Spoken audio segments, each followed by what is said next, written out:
the vanishing act the other day. He turned on to the audience and he said, "I will disappear before your eyes on the count of 3." And he said, "Uno, dos," and then he vanished without a triz. Oh. Go, Bennett. Hello. Oh, I've dropped my mic. Hello, everyone. Welcome to the Black Dog episode 42. I'm Lee. God, that was an onion. I'm Darren. That was. I'm Jim. Sorry, I think my internet's gone a bit wonky. I'm Elton. I crash people's voices and generally fuck things up. No, it's all right, mate. You were all in time. It's just you just gobbled straight over the top of it. It's fine. It's fine. This is the kind of professional podcast we run. This is the way it works. But it was an onion. that one. It was a joke that just kept on giving, didn't it? You had to sort of unpack it for a second. Many layers. And it brought tears to your eyes. Anyway, so hello everyone, welcome to episode 42. This week we'll see how everyone's week's been going. We've got a little bit of feedback, actual written feedback, and we'll also check in on the Facebook group, see if anyone's written anything there, and then we will be on to this week's movie, which is the second part of what seems to be becoming the unofficial wincing the wincing season, which is Bone Tomahawk. I will say this now, that we will be spoiling a lot of Bone Tomahawk just to talk about it. So, listen to it by all means. But if you haven't seen the film, we're going to say it right now, go in blind. Okay? I'm putting this right up the front because the less you know, the more you'll enjoy it. Take from it. Yes, yeah. The more you will get from it. Oh, yeah, there you go. The more you'll get from it. There you go. Anyway, so we'll get to that soon. But before we do that, let's find out how everyone's week's been. And we will start with you, Jim. How has it been, sir? Largely annoying. Oh, right, okay. I seem to have had a whole week where I've just been fighting with my computer. Mm-hmm. I have a little, very small synthesizer, a little kit one, and it's by Korg. And one thing about it is the software engine they've released as open source, which means people can design additional effects and new oscillators and reverbs and delays and all stuff, good stuff like that. And you can load it onto your little machine. Yeah. Which is so effectively you can just have an entirely new set of sounds on it. Nice. Which is good. Last week I went to plug it in, found a nice man, done a whole lot of new ones, like a Hammond organ oscillator, and that one, having a bit of that. Mm-hmm. In fact, it doesn't bloody work. Oh. The librarian program can't recognise it. Right. So I went online and found the problem was a fucking Windows update and balked it. Oh, we're liking that. Yep. However, by a weird coincidence, the very day I chose to do this, Korg released an updated USB driver which fixed it. Oh, right. So I thought I'll have another look at this. And they've updated it. It's like, bastard. I must have missed that just by hours of seeing there was a new one. But put that on, it worked. Brilliant. However, then Windows informed me that the firewall wasn't turned on.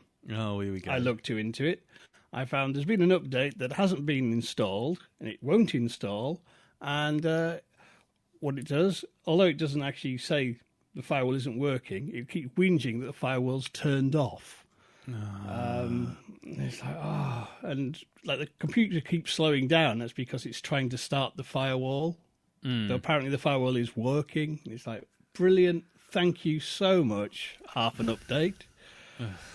And it's one of those things, it could be one of several things doing this.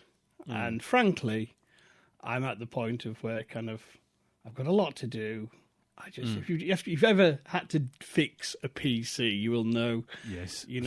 Write off 2 days and have your stress levels go through the roof where you do endless restarts. And generally, this game where you there's a little thing wrong with Windows you try and fix. Yeah. Generally, I think if anyone knows these things, it ends up with you doing a clean install of Windows, which I just don't have the fucking time for. I've got a busy life. I need this machine. And so I'm actually at the point, rather than fix it, I've just installed a third-party firewall. I'm just going to buy another fucking computer. Oh.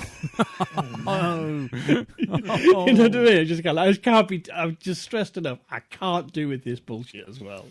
Oh, I mean, in fairness, this machine is very old. Yeah. And it does need to get replaced. But it's just kind of, I'm thinking, I think I'm just going to bite the bullet now and get the new machine up and running. And then this one fucks up. I've still got a machine. I can still do my work. Yeah. That sounds like a plan. I've got nearly everything important backed up because I've got an external hard drive that does a nightly backup. Nice. Learned that mistake from that mistake in the past. Oh yes. Not backing your work up, but I've still got a ton of like files just kicking around, and it's just the whole thing of having to reinstall everything. Yeah. And the number of security hoops you have to jump through just to put on something you've bought. Yeah. It's kind of like, I'm at the point now with security measures. I don't care. Rob me. Just let me fucking use my machine. Administrative privileges. Turn them on. Everything you do. Hey, sure you want to do this? Yep. Don't turn on administrative privilege. Just do what you like. Delete Windows if you like. I don't care. It's all arse backwards. Yep. Oh, God. Okay. Yes. So, yes, that's my week. Nice. It's just kind of like, Yeah. no, I don't want to play this game. I hate playing this game of broken Windows. Yeah. The thing is, other than that, the machine runs fine. Just every now and again, I have to go in and stop the process where it's trying to start the firewall. Yeah. Is it It's worth? just Is a it pain in worth? the arse. Is it worth being? Would it be cheaper and worth it just to get a brand spanky new copy of Windows that runs you've got on a USB? If you buy it from Microsoft, the USB edition, it just boots right from the USB. It's tempting. just be done with it. It doesn't matter what machine you're on. Your laptop's effectively just a hard disk with all your data on it. It's a tempting option, I have to say. Oh, I have found somewhere that if anyone's in a market for a new PC, I'll give you some advice. Don't buy it from any of the usual outlets. No. Go to an online company who builds PCs for gamers. Yes. I found one, Fierce PC, who do brilliantly spec machines, and you can customize them as well. So you can go, actually, I want a bigger hard drive, I want a faster graphics card, I want to change the processor, and you can just literally swap everything out to your specification. They'll build it, and the prices are probably 200 quid cheaper than an off-the-shelf desktop or laptop. Yeah, that's because, like, for me, what I do, I need lots of RAM, and I mean, this machine's got 12 RAM, which a few years ago I was wise and future-proofed myself. But now it's kind of, I found, all right, in general desktop computers, there's like this, I don't know, sort of monopoly going on where, a budget machine, 200, 300 quid, that's 4 RAM. If you want 8 RAM, you're 600 to 800. But if you want 16, it's suddenly 800 or £1,000. And if you want more than that, can we have your firstborn son? Yeah, and that's it. and with shit processors and shit graphics, still with onboard graphics cards. I'm not paying 800 quid for something that doesn't have a GPU, you cunts. Don't call it a workstation. It's a workstation because you can put a tea tray on it and serve tea from it. Yeah, fucking absolute joke. The specs of these things are rubbish. Yeah, I know. But anyhow, yes. So that's my advice. If your machine breaks, just buy a new one. Yep. Most companies have an asset limit of about 3 years for most PCs, so take it as that.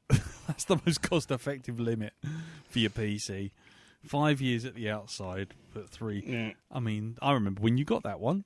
Well, it was on this cast. You even told us you got this one. Quite probably, yes, yeah. That was about 6 years ago, so it's done very well to be running at all. Yeah. The demands I make of it. Yeah, exactly. I was going to say we got a full record of the lifespan of your PC. Cool. As you get older and older, I keep asking it to do more. No, you must do synthesizers now and music production. What, really? Yes, shut up. Yeah. Yeah, it used to be record podcasts, then it was retro gaming, then it was now I need to make my I need to play the whole of the ELO. Jean-Michel Jarre's on my at the desk now. Yeah, plugging a laser harp into it with the Brilliant. Okie dokie. Right, anything else, sir? No, that's it. So, and just completely unrelated. If you hear a post office got robbed in the Darlington area, it wasn't me. Oh, right. Just point that out now. Just Get that in now. Yeah, right there. Just put that out there. Cool. Okay then. What about you then, Elton? How's your week been, sir? It's been fairly quiet, but this weekend I got all excited because one of my favourite artists is released their debut album. Yeah, on Monday. Yes. Really? I was first in the queue at our price. Yeah, and right. it's a treat. It's a magical musical treat for the ears and the soul and the tinkle. Yeah, you know what? Thanks to you getting hold of that and getting the preview copy, we managed to stick it on the Facebook group, didn't we? Exactly. Yes, it's fantastic. Very. We almost got like the white label version. Yeah, I know. Yeah, there's something floating in the harbour.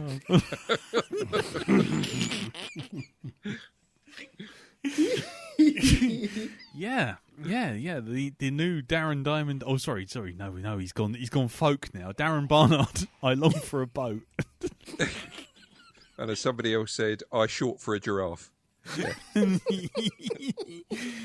Yeah. That album's out. It's fantastic. Yeah, it's great work. So head over to your Tower Records as soon as they're open. Yeah, and grab yourself a copy.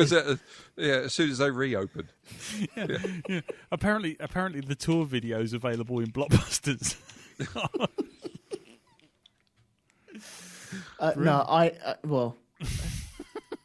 The reason this came about, I was walking the dog. Yeah. And looks like Darren's walking the dog as well. But was it Ree that posted the picture? I think it was, wasn't it? Yeah. Yeah, she did, yeah. Yeah. She went post, so I went, okay. Nice.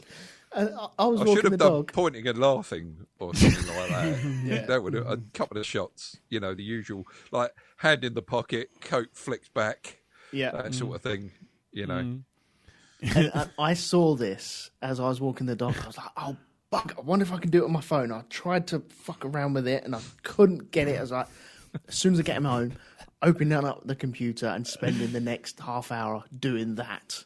Yeah. And as soon as I got home, I was like, no, screw the dog. You stay there. What? Stay there for the next hour. Leave him on the mat, covered in mud. And I was like, no, you stay there. And just dived onto the computer and had a little play around and produced that. Yeah. I mean, the feedback's coming in strong. I mean, Chris Johnson said that track 5 is my favourite, dogging at the side of the canal. Whereas Anthony James says track 3 is my favourite, which is but the sat-nav said there, and it was a pedestrian bridge. Fred Lubno with no man's an island, but he may be a peninsula. It's all good. I mean, there's so many people getting into it. I like the track 9, discarded dog poo blues. or track 8. Subtitled, why isn't it white anymore? Where's the lollipop? Apparently though, Steve Deegan did say on the Facebook group that for an album with 29-minute runtime, it felt a barn or too long. That's a deep cut joke for anyone. Yeah. Oh, love it. Thank you, Darren. Thank you. Yeah, it was a gift that kept on giving. Yeah, fuck you, Elton. Fuck you. All right. Yeah, it was a picture. It was a magnificent picture because it took me at least 5 minutes to work out you weren't wearing a hoodie. Oh, thank you. Cheers. You're What can welcome. I say? I'm not going. There's nowhere to get a haircut, right? Okay, so I'm waiting for them to open. I thought you Probably were. even- I thought you were going into host deal or no deal. Hey, I've got the many pattern jumper of the Edmonds. You know, I could pull it out. I've just got to get my the bubble perm with the blonde highlights, and I'm well away. Oh man, I might have to tag this as an announcement now. I'm going to do that now. There you go. It's going right to the top of the tree. That picture. Fucking hell! Fire. That's an announcement on the Facebook group. So if you join the Facebook group, you can see exactly the magnificence that is Darren Barnard. I long for a boat. Yeah, I'm sure it will draw them all in from everywhere. It does. I bet it will. And it's in stereo. It is on Parlophone and EMI. Yeah, exactly. Parlophone. Fuck's sake. I'm off down Apple Studios. There we go. Yeah, there's a whole, yeah. So anyway, if anybody else has, anyone else has any, any other unreleased tracks that are going on that album, by all means, post them up on the Facebook group because Yeah, I'm sure it's a double album. So I'm pretty sure it's a double album gatefold. Yeah. You don't want to see what the picture of the gatefold is, though. Oh, actually, I've just a quick announcement. Yeah. Based on the success of the launch of this album, I'll be starting a GoFundMe so that I don't actually produce another one. So, put some cash in or there's a volume 2. Okay? And everybody gets it for free. Brilliant. That's it. I should be blasting It just depends on over where the you airwaves. go walking, really, doesn't it? Yeah. No, it's not like porn. You don't find it in like the railway sidings. Maybe I'm you just do. waiting for another so I've photo, heard. really. So I've heard. Allegedly. I'm waiting for the red album and the blue album. The green album, the grey album. Is that So taupe or very beige grey. album? Yeah. The 75 RPM album. Yep. Yeah. The Anyway. 33 and a third single. Yeah. Real heavy vinyl as well. Oh, yeah. But yeah. it's coming out on mini disc as well. Bit of a leap in technology. 8 tracks. CD single. Wax cylinder. Wax cylinder, yeah. Brilliant. Anyway, anything else? I'll be Elton? selling rolls of paper for the that piano. You put the rolls of paper in and it plays a tune. It's coming out on there as well. All right. What, so the pianos for that- play the songs by themselves? Yeah. But those ones you get in the sort of like the saloons in the Wild West. As it was recorded by a bunch of cowboys, so this is it. Yeah, the Palatoy plastic discs with the little markers in it, so it goes tick tick tick tick. Oh, man, alive. Yep. Yeah, man. Welcome to the 70s, man. Population me. Anyway, anything else, Elton? No, that was about as exciting as it got for me this week. Well, in which case, I think you've had quite enough excitement for 1 week, sir. I think there's only so much you can take. Yeah. So over to the musical per hours of Darren Barnard. I long for a boat. How is it, sir? How is your? How week? was it? How was the week? Apart from being slaving over a hot sort of recording studio desk, pretty chill. Pretty chill this week. Yes, with the aforementioned trip to the local canal. Mm-hmm. Just walking along there. It's a fucking this stretch of water that goes on for 31 miles. This does. It goes all the way down to Basingstoke, I think it is, from where I am. Just quite a bit of a journey. Yeah. Possibly further, knows. But enjoyed that. It's the first time I've actually been out to do anything but shopping in like a fucking age. So it was just really nice just to get out and walk around there. I did also go for a walk around the local park as well, but it got to a point where you get to the kiddies' play part, and it's just like a super spreaders fucking party there. There's kids climbing all over one another. There's adults, like, mixing up from... It's just ridiculous. But there you go. Anyway, moving on swiftly from that. Let's see, what else did I do this week? Mourned the passing of Daft Punk as well, because they've split up now. And I didn't realise this, but they've been going for something like 25 years. Well, yeah, easy. Which isn't a bad run for a group, considering most of them don't last 5 minutes. But, yeah, 25 years. The thing is, I'm wondering... I was going to post it up, but I think a lot of people were dealing with a lot of emotions, like the real fans, so I wasn't going to be disrespectful. Yeah. But I did wonder whether or not one of the members of Daft Punk realised that they'd split up with the second member of Daft Punk because he suddenly pushed the bloke and it turned out all the clothes were on a hat stand. Were they? he hadn't noticed. He's been dead for 12 years. He's been dead for 12 years, just propped up behind the keyboard. Nobody bothered to take the mask off. No, I always wonder why he was the first to. He was the last to leave and the first to arrive. So I always thought, wow, he's fucking keen. Yeah. I mean, not much work done on the mixing, but he was always in the studio. No, but you know what? His commitment to the bit was always 100%. So yeah. So there was that. So bye bye Daft Punk until the reunion. Yeah. Until then. Yeah. Did you watch the epilogue video they put out? No. For that. No. Yeah, they did the... they kind of put a lid on everything with this video. You see them both walking across the desert, and one of them starts slowing down until he kind of just comes to a halt, and the other one turns around and sees him, walks back, and they stand there and look at one another for 2 seconds. Yep. And then the other one takes off his jacket, turns around, and there's a console on the back. And the other one looks at it for a little while and then reaches over and flips the switch. And you hear this beeping sound and the countdown happens. And then the one that's got the console on his back clenches his fist and walks off to the distance. He just stands there. It just fucking explodes. Yeah. It goes boom. That's it. And there's bits of Daft Punk everywhere. Well, I don't know which one's Daft and which one's Punk, but it's bits of one of them.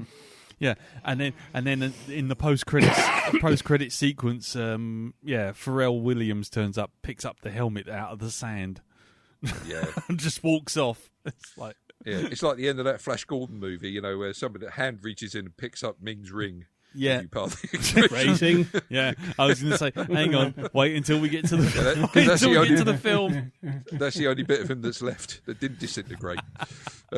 Ming's ring. There we go. Ming's ring. I'm starting a new podcast called that. There we go.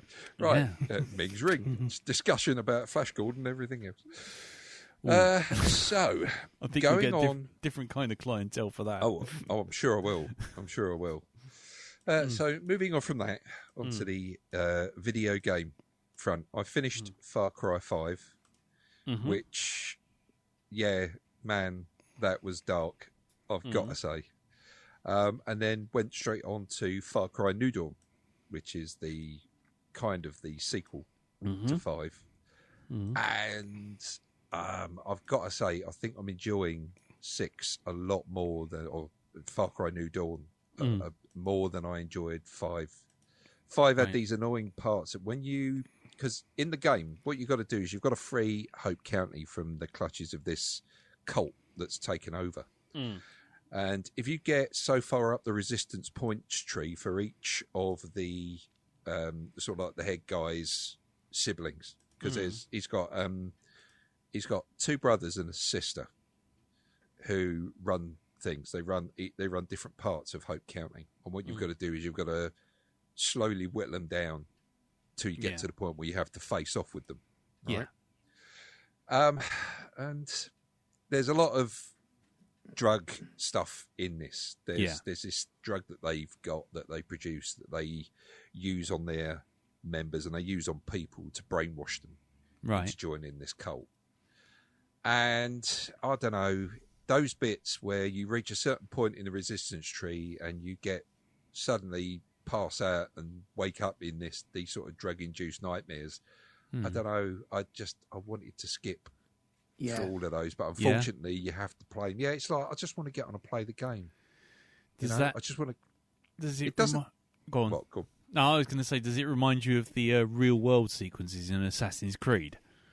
When you're doing all this sort of historical stuff and it goes, no, you're in the future. And you're like, I don't fucking care. I don't want to run around an office doing photocopying. Piss off. Yeah, and you're desperately looking to see which one is the skip button. Because you're really not interested in where the story's going in that part. You just want to get back to kicking ass and taking over stuff. Yeah. But the game itself, by the end of it, the end of the game, Jesus Christ. I'm not really going to spoil it for anybody who wants to play it, but... it gets dark by the end of it. I mean, it's pretty dark all the way through it. There are some comedy bits in it, but the subject matter, I mean, you are really glad to fucking off the siblings, each and every single one of them. I'll tell you that. They just become, they get you in that mood, and you're just happy to just put a fucking bullet in each one of them. You know, that's it. So incredibly satisfying part of the game, but yeah, there's a couple of endings to Far Cry 5, but I went for the there's like, what is it? There's walk away and resist. You get to choose, and I chose the resist, and I think I probably got the most dramatic and probably the darkest ending of them, which leads into number 6 perfectly. Okay. But I think what they should have done is they shouldn't have made Far Cry 5 and Far Cry New Dawn separate games. They should have just had them in one game, because then they could have done something that nobody else has actually done. Which is what? Have a whole complete game in one box? No, it's not that. It's where the story takes you in each one. Yeah. It's there. Well, I'm going to say, because I mean, people who've seen New Dawn will know what the setting is, right? Well, I don't. I don't. You don't know what New Dawn is? You've never seen the thing for it? No. Oh, okay. Well, look, I won't spoil it then. Yeah. If you do actually get to play them, right, you see them, then we'll discuss it. Yeah, because I've heard things and bits, but I'm trying to stay clear, because I hear that I think 5 might actually be one of the PlayStation Plus games coming up soon. So, excellent. Well, cop hold of it, because I'll tell you what, it is a stunning game. There's times when it's almost photorealistic at the countrysides, and it's just beautiful. It's like Red Dead Redemption, you know, the first one or the second, Red Dead Redemption, where you just stopped and just looked at the sunsets and looked at the rolling hills and stuff like this. Not the one that you played recently, not Red Dead Redemption 2, but the original one. I'm not saying a word. Yeah. Too obvious a target. I just leave that. Just leave it be. Okay. All right. Well, you know, coming off of that one, I would still recommend playing 5. Just try and grit your teeth and get through the dreams, the animated, the sort of the video sequences. There are bits where you do interact with those, and you have to do certain things, and there are kind of connotations for what these things mean. And you do find out where it all leads to by the end. Right. But yeah, get hold of that. And if you can, have a go at Far Cry New Dawn. I mean, you'll probably find that's like about £4 or £5 on PlayStation Plus. Okay. At the moment. All but right. I got both of them at once. And like I say, I'm playing number 6, or not number 6, sorry. Far Cry New Dawn. Because Far Cry 6 is coming out soon. I was going to say, that's coming out soon, isn't it? Yeah, that takes it back to the basics of, you know, Colombian or wherever it is, drug lord. You have to take them down. Yeah. So it kind of flips the thing. Yeah. Right. But, okay. Number 6 though, it kind of plays with the whole Far Cry setup as it is. It's different. Okay. It's different to what you've. It's slightly different to what you've had before. 6 does. No, number five. New Dawn. New Dawn. New Dawn. Right, okay. New Dawn. Yeah, New God, Dawn. blimey, this is a right old roller coaster. It is, isn't it? You've got to try and remember which one's which.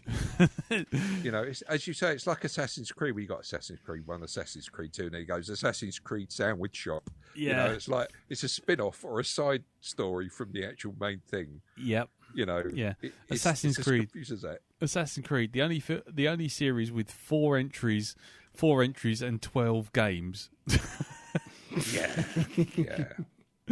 Indeed. So finally, this week, I took a look at the new channel that's on Disney Plus. Oh, Star. Star. Yeah. Right. And I've got to say, there's stuff on there that I really want to watch. There's some old stuff and there's some new stuff. And there's some stuff that, I don't know, maybe I shouldn't watch. And maybe I shouldn't have watched. Because before I got onto the... Because it started today. Yes, I was going to... Yeah, go on. Before I got onto... it's got classic films like Kung Pao and stuff like that. That's on there. So you can watch that. But I took a chance, remembering your review of it, and I watched Independence Day Resurgence. Oh, good Lord. Yeah. Why didn't you listen? I thought, no, I've got to have a watch. I've got to see what this is like. Oh, my God. Got to see. God. I've got to see where they take this, Yeah. And I mean, you know what? Starship Troopers does what it does with its tongue firmly planted within its cheek, right? It knows it's a parody, right? Yep. From the delivery of some of the lines to the adverts, to Sergeant Zim and stuff like that, medic, that kind of thing. Whereas this film, I think it takes itself far too seriously, just a bit. Yep. Now, if they were trying to recruit for a space force, right? Yeah. An American space force, this would be the recruitment film. Yes. That they'd use, because there's a lot of blow 'em out of the sky and stuff like this. Yeah. In it, lines like that. Yeah. Lines like that, as well as a pantless, fucking Brent Spiner. Look, as well. He's just shirt cocking it.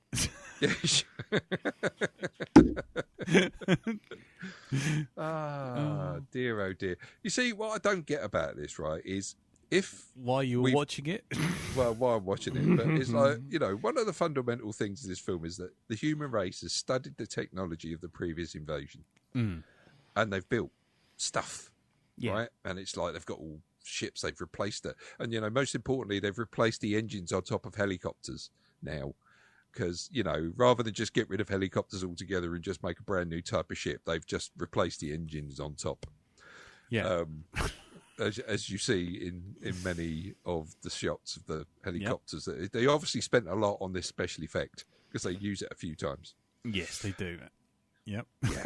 Yeah. So you would think that they would stand more than a chance against the aliens that kind of come back, right? They come and they do their thing. They invade again, and it even kind of cancels itself out because one of the characters jumps into one of the alien fighters and they go, "Oh, they haven't changed their technology." Then it's like, really? Because you could have fooled me? Because apparently they're kicking your ass at the moment. Yet you've got access to every single bit of technology they had. You've even got like a fully fledged mothership that didn't actually crash and burn. It just landed. And you haven't kind of worked this shit out. But you've worked out everything else. You've got your big guns that you've created and everything. But, apparently the technology is only as good as the plot will permit it at any one time. I'm still agog at the idea that there's a ship that's so big that the gravity is pulling things up into space from the ground, and the Earth is perfectly fine with this thing. Apparently so. Apparently it doesn't go out of orbit or anything like this. The gravitational pull doesn't pull the moon out of orbit either. Nope. Right? None of that. Nope. No, it's all good. No, we don't have the moon orbiting the ship, like that fucking pile of shit from Avenue 5. Oh God! Yeah, the ring of shit. You don't get any of that. No. Like I say, these things are only as effective as it's shite. Yeah. And the whole bit at the beginning where this fucking warp hole opens up over the moon and this ball comes flying through it and it stands there just looking at them. And of course, you know, everybody takes a vote to blow it out the sky. Well, some of them don't. There's like the British Prime Minister in it. He's going, well, hold on a second. Maybe we want to just wait a minute. Exactly. And then they go and blow it up. The American, was it? The American president is like, what does she say? Stick it to him or something like this. I don't know. She goes all Trump for a second. I'll shoot a boob. I'll be honest with you. About halfway through, I was more interested in the fact that I was sitting next to Reverend Organ and he was eating a meat pie. Well, I'll tell you what, right? The meat pie had more substance than this film. Tell me more about the pie. What pie was it? What was the texture? If I recall correctly, it was it was a pork pie. If I recall correctly, with a sort of thick crust, and there was me and Andy Palastides sitting like sort of either side of him, kind of go, "What the? Who brings a pork pie to a cinema?" Oh, that's just the starters. But here's my ploughman's lunch. Exactly, but breadstick pickle. Exactly. But the thing was, it turned out to be the most interesting thing about the entire film. So it was like, okay, that'll tell you all you need to know. Yes. Yeah. Independence Day. There we go. Independence Day, yes. Yes, Independence Day. Mm. That's basically it. Oh, yeah. Sorry, I'm just adjusting the microphone. I was going to say, because it's not thunder. No. I can hear thunder. No, it's not thunder. That's not toast you smell either, Lee. So I'll get to the doctor straight away. I'm losing, mate. I'm losing focus. Hold on. Bonder Stronk. James Bames Nond is having a strong call of ambulance.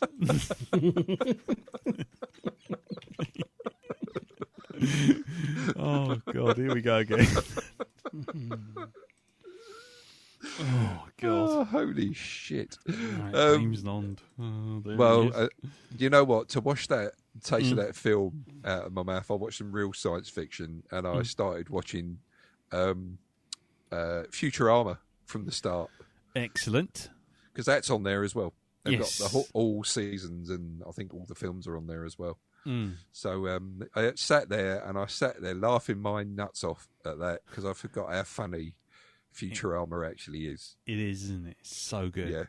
Yeah, very good. It's one of those series that just gets better and better as it goes on. You by about season 3, it's just like everything's bedded in nice. All the characters are brilliant, and Zoidberg.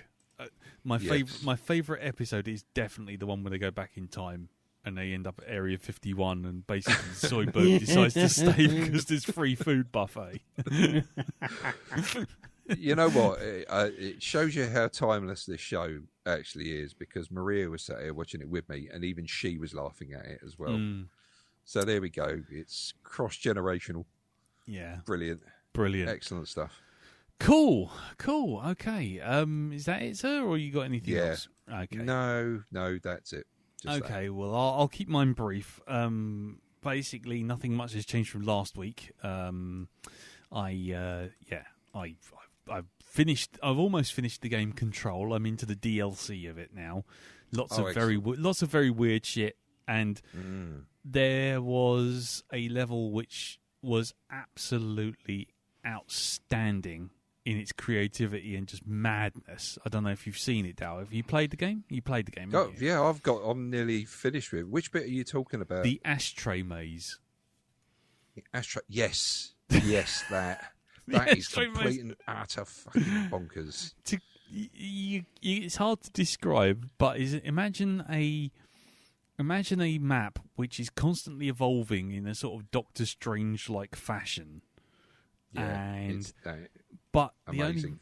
But as it's doing it, you're running around, and the idea is to shoot everything. But in the meantime, you've got a procedurally generated Icelandic or Finnish death metal rock song playing in the background that is literally describing what is going on in the game as you play brilliant. It is so clever. You're literally running around and you're sort of like you're running up the stairs and it's going, it's running up the stairs, she's got it under control. You sort of run around the door and it's like, the walls are moving, control. You're like, what the fuck am I playing? Hold on, can I smell toast? What is going on here? It's amazing. It's an amazing sequence, and that was worth the price of admission alone. That was. What else? I am so falling into the Expanse rewatch. Mm-hmm. I am now, I think, about 3 episodes away from end of season 4. So I've done basically 4 seasons now in just over a week. Just over a week. And the only thing I'm finding from binge watching it now is that every season seems to have the same thing, which is that there will be a person in it who literally gets on your I'm going to slap you and slap you and slap you until you stop breathing, and they haven't even opened their mouth. And it's just like the way every season does it just goes, and here's this person. It's Fleet Admiral Billy Bong or whatever it is, or here's Security Jeff, or here's Fred. Jeff McJeffers of the Clan McJeffers. Exactly. Here's Fred the Belter, and you go, and as soon as you see him, you think, I'm gonna not once tire of punching you in the face all the way through mentally, all the way through this season, am I? And sure enough, bing bash bosh, there it is. Oh, look, you're a sleazy toady for the Fleet Admiral. Okay, you shall now be on the person who deserves a slap list. and all this season X, I will go through every time you appear, thinking, you twat. and it seems to happen all the time. Well, it seems to happen in every season, and it happens without fail. And usually, it's within the first 2 episodes. You can go, so you are the Expanse slap in the face person of this season, right? Thank you. I know that now.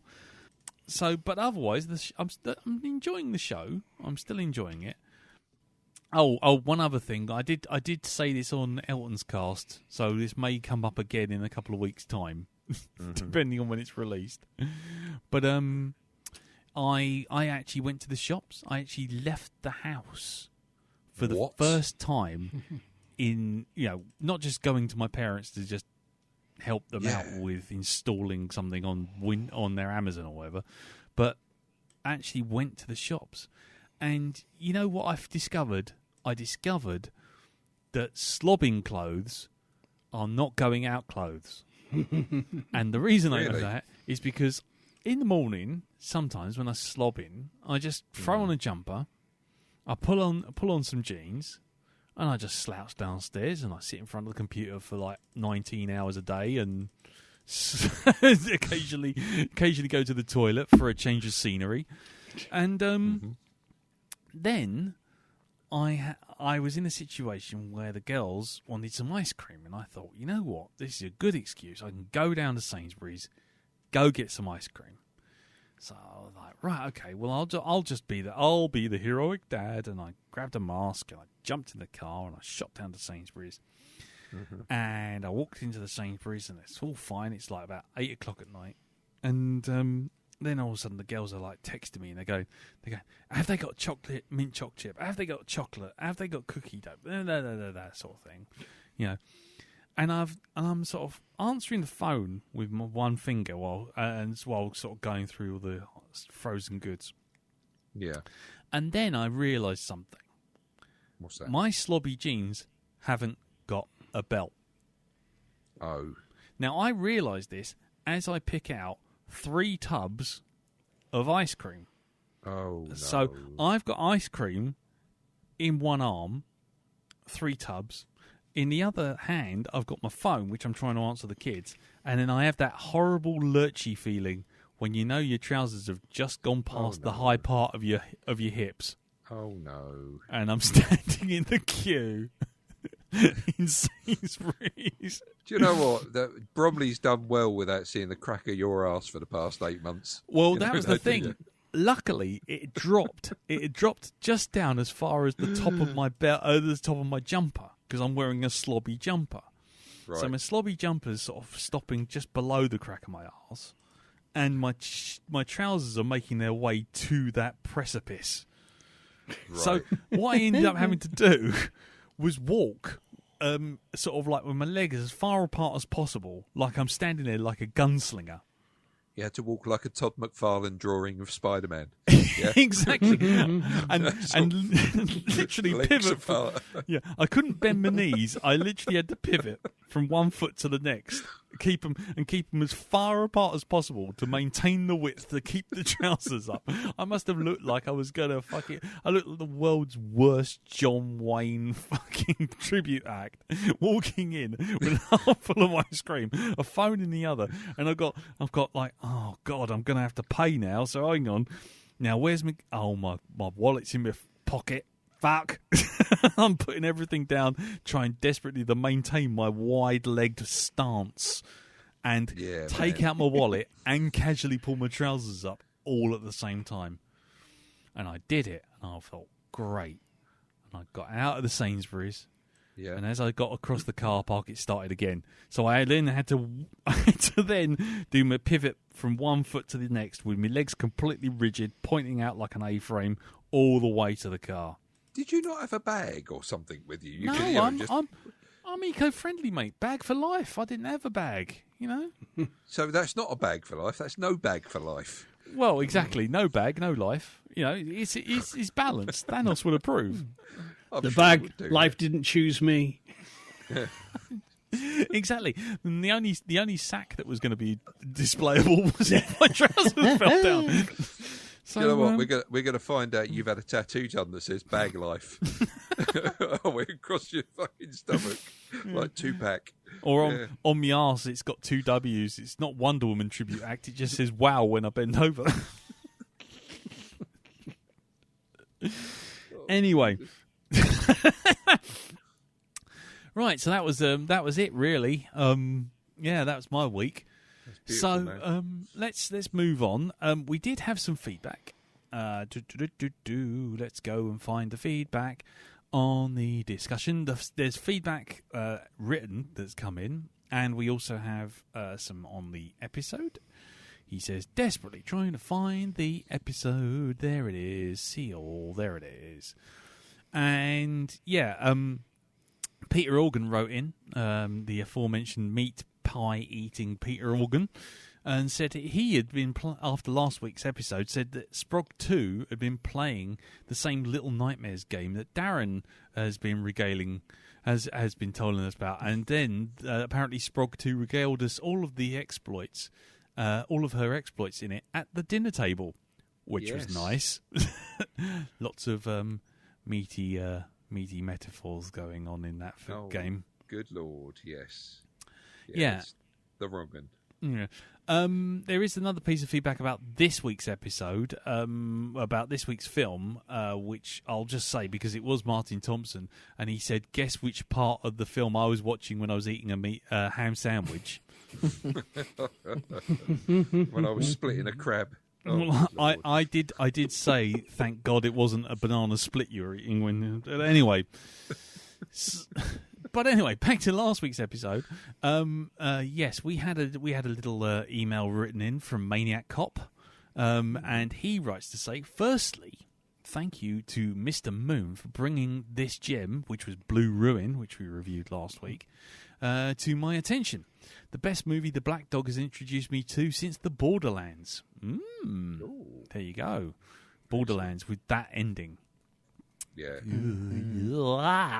Anyway, he continues. I loved Blue Ruin. The story was great. The cast was wonderful. Macon Blair was a real standout as Dwight / Charles from Brooklyn Nine-Nine. And When I saw his old schoolmate Ben, I knew I recognised the actor's face from somewhere, so I looked him up on IMDb, and fuck me, it's Buzz from Home Alone, which is you pointed out.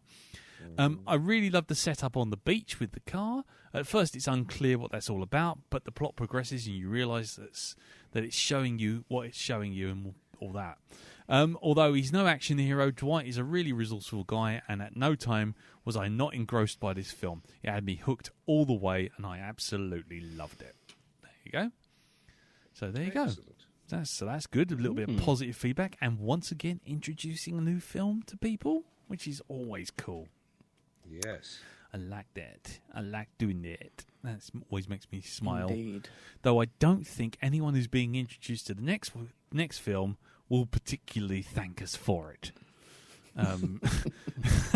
But we'll see. We'll see. Maybe next week when we get some feedback saying, "You bastards!" But anyway, yes, it is time for next week's film, this week's film, which is Bone Tomahawk. Roll the jingle.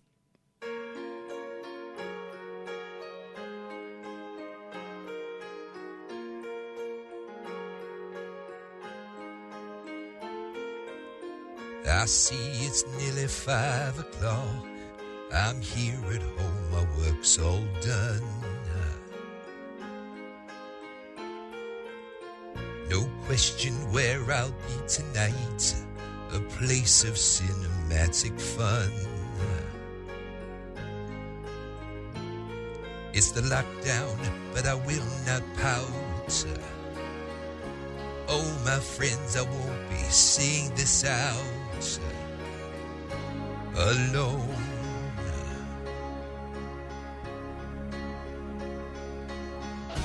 There's Lee and Elton and Jim and Darren, all sitting far apart for social distance. We're at the shut-in cinema, down in the bunker of Shun. Down in the bunker of Shun.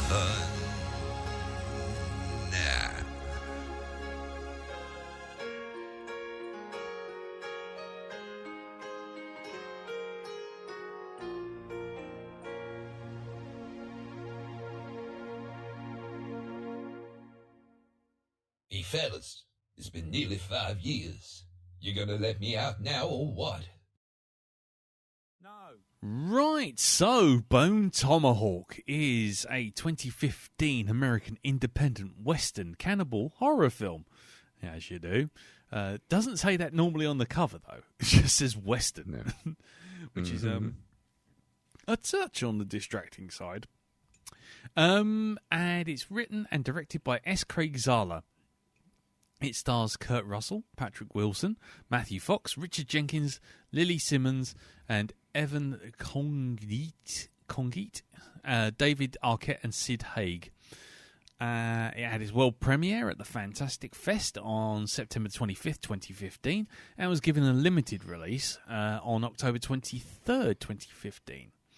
The film is about a small-town sheriff, Kurt Russell, who leads a posse to a desolate region to rescue two people who are abducted by cannibalistic indigenous clan. The film had a budget of $1.8 million. How much do you think it made, Jim? Here we go. 3 cold cuts. And a toupee in the mouth. Nice. Okay. Darren? It is the opinion of the backup deputy sheriff that it made 3 strange-looking arrows and a jawbone up the chuff. Elton? 1 hip flask in the hip. Hip to B squared. Dun, dun, dun, dun, dun, dun. Well, they're all good guesses, but they're all wrong. It only made $400,000. Oh, really? Yeah, it didn't even break even. So there you go. Which is a bit sad. Just a bit. Yeah, it got all sorts of awards from Fangoria and Independent Spirit Award and Saturn Award and all that sort of stuff. But no, not really done very well, to be honest. It does have a 91% on Rotten Tomatoes for what that counts. But again, didn't really get seen. So underrated film in terms of that. In terms of money coming back. But before we get to that, this was my choice, so I will go last on the round table at the beginning. And Jim, you and Darren haven't seen this before at all. No. So I tell you what, Jim, you give us your first impressions, just quick headliner, and then I'll go to Darren, Elton, and then me. What do you think of it, sir? I enjoyed it. It wasn't exactly what I was expecting, but in a good way. Cool. I think that's all you can ask for, isn't it? Darren, what about you? Yeah. I don't. Can you really say you enjoy? I thought it was. Yes, it's a thumbs up from. No, I can't even say that. Oh man, there's so many connotations from stuff I'm saying. Yes, it was a great film. It definitely got the thumbs up from me. This one, I thought the performances were all round just really, really good. Cool. Every single one of those characters. Cool. And Elton? Second time I've seen it. Mm-hmm. Thoroughly enjoyed it. Mm-hmm. Although it did seem a little longer in the middle. Yeah. A bit like this sentence. So it dragged a bit for you. Dragged a little bit, yeah. And there was one chap that wouldn't shut the fuck up. We'll get to that in a minute, I guess. For me, this is my. I think this is my third time of seeing it, actually. And that should tell you really. I enjoyed it. I'm notoriously not up for moseying over the last few weeks. I think most people will agree, but I have to say, this was a different take on the Western. I like that sort of thing, and when it takes the turn it does, the shock and the difference in tone, that kind of slide towards horror, I really enjoyed. But anyway, so okay, so we overall thumbs up all round. I think it's safe to say. Yeah. With some caveats.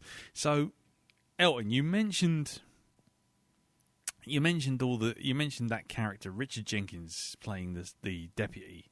Yeah. I'm guessing is what you're talking about. So how did you feel about the characters? I mean, what did you think of them? I'll go round everyone's, but I mean, what did you think about them? I like them all. Actually, it's not a case of like Saving Private Ryan, where you have one person that can just do one thing, and then once they're used, they're off. It's not like that at all. It is like a mosey across the outback, isn't it? I didn't think about that, but yeah, it is. It is a long journey, but I suppose it has to be elongated to show you how far the distances are, and that's why then these cannibals aren't just popping down to the local co-op to get some beans, because they're not next door, are they? They are miles away. Yeah, and they've been lured in by David Arquette's misdeeds. Yeah, he screwed it up for absolutely everyone, didn't he? Yeah, exactly. So, what about you, Dal? I mean, how did you feel about those characters? What are they like for you? I thought they were all. Even down to I can't remember the guy's name, Chris Pratt or if wet, this bloke, Patrick Wilson. Yeah, Patrick Wilson. That's it. Yeah. Even his character, I just thought they were just played really well. I like the old guy who, as you say, wouldn't shut up. I just felt he was I don't know. He seemed to be a bit more of a moral compass than anything. I mean, I loved Kurt Russell in this as well. I thought, I really enjoyed him his character, the way he played that. I felt especially bad for him because of the fact that he's got this loving wife at home who didn't want him to go, was really scared for him not coming back, and it's just the thought that she's going to have to be told how he died and where he is. You know, it's like, you really, you know, I know he's dead, but it's the whole thing of leaving his body there. It's not a comfortable thought. There's something not right about that. I just did. That upset me a lot. The fact that he wasn't going to get to go back, even if he dropped down dead when he finally got there. It's just the fact that that's where he was left. He did the whole sacrificing his life thing, but it just, I don't know, that upset me. That did. Which is a testament to the film, I guess, isn't it? It is. This is how good it is. It makes you feel these things. Even like Matthew Fox. Matthew Fox, his character, right? The hard-assed man who cares more about his horse than he does about whether other human beings live or die. Apart from the people he's with, of course. The whole, where he takes out those two people. Yeah. And then the old guy says, finds that one of them was wearing a crucifix, and it's like, well, doesn't mean to say that he was actually. I'm inclined to err on the side of Matthew Fox's character where that one was concerned, because the bloke sprung up from behind the other one. He was hiding. It's that whole the old trick that I do believe that the Native Americans used to use when going in for an attack. They always used to ride in single file, so you could never tell. Wasn't that Sand People as well? I was going to say that. It was, but I think the tactic was first used by them as a way to hide their numbers. Well, Sand People were a long time ago in the galaxy. They were, yes. God's sake. Sorry, Darren, go on, carry on. That's all right. I thought they were all really well played. I thought they did their part very well in that, and just the whole terrifying thing they find themselves in. Yeah. Whole terrifying situation. It is brutal from start to finish, isn't it? In that sequence, but and it's very satisfying how they finally deal with the guy with the tusks as well. How he gets. I was so like, yes. I thought you might. I knew that. I know you've chopped his head off, but just hit him again. Go on, just keep hitting him. I find myself doing that with a few films where I really hate the bad guys, and it's like you see the good guy punch him once, and it's like, no, keep hitting him. He's not getting up. Yeah, just keep hitting him until you hear a wet sound. Okay, just keep doing it. I just think of the TV show Bottom when they hit the gas man and they just keep punching him and hitting him with a frying pan over and over. That's who they needed with them. They needed Eddie and Rick. And Eddie. Richie and Eddie. They need them. Yeah. Cool. Tang, tang, tang, tang. Tang, tang, dang, boom, dang, tang. So, what about you, Jim? Well, how are you feeling about the characters? I thought what I really liked about this movie was the nuance to the characters. I like, from the first thing that grabbed my attention was, I knew this was a Western. I knew it was going to be a bit bleak and brutal, and it was kind of, Kurt Russell's character isn't some aging gunslinger vigilante man with no name. He's actually a sheriff and doing a proper job as a proper copper and a detective. Yeah. And not just, the kind of, that sort of stereotypical, one man is the law with the gun sort of horse shit. And he's actually he proper policing. Yeah. And that was really good, because that underlined kind of the civilization that you're going to get a contrast with. And the Matthew Fox character I thought was very interesting. Just he shot the Mexicans, but then later on you think, well, yeah, he was sort of wrong to do it, but he was right. They did need shooting. They were going to ambush him and kill him, and it's that interesting thing of kind of how people, good people can do bad things and bad people can do good things, and sometimes the lines are very blurred. If you know what I mean. It was kind of, he was actually probably right in that instance to do that. And it's interesting, kind of when his horse died. Although one, I think, God, he doesn't care for his fellow man much, but he really loves that horse. But I thought it was nice the way the other guys just respected that.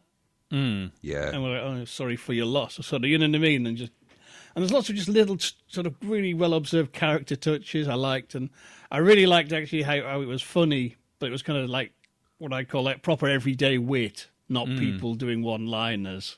Yeah, and that that kind of proper cut and thrust of banter.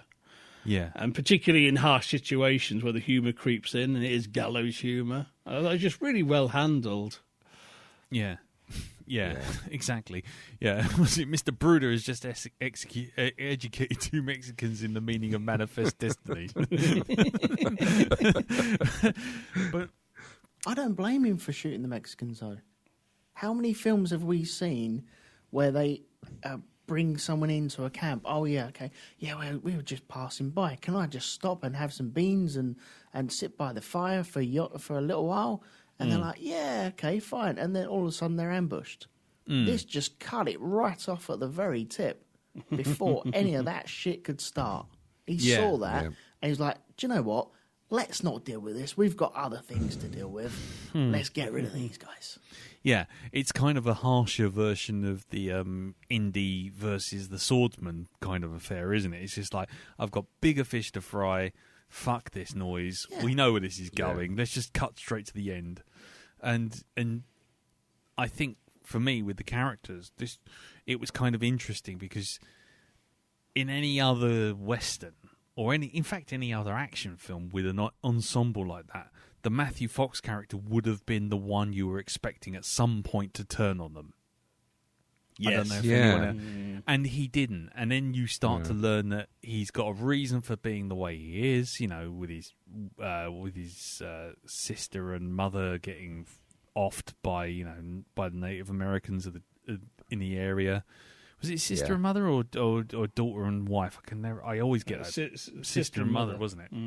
Yeah. And a 10-year-old boy doesn't forget that. Yeah. It makes a change, and it doesn't try and forgive him for his actions, but it doesn't try and understand them, but it does try and make you appreciate that that's the way he's going to be. But at the heart of it, he's still trying to hold on to their humanity. His humanity, as bleak as it is, because the whole film is about that, isn't it? It's that kind of what happens when the idea of civilization just fucks off. What does civilized men end up having to do in an uncivilized world? And that's because I'll get into it a bit. But no, it's the arrogance of civilization as well. The sort of how comfortable we are with everything. When everything is civilized and this is the way we're brought up.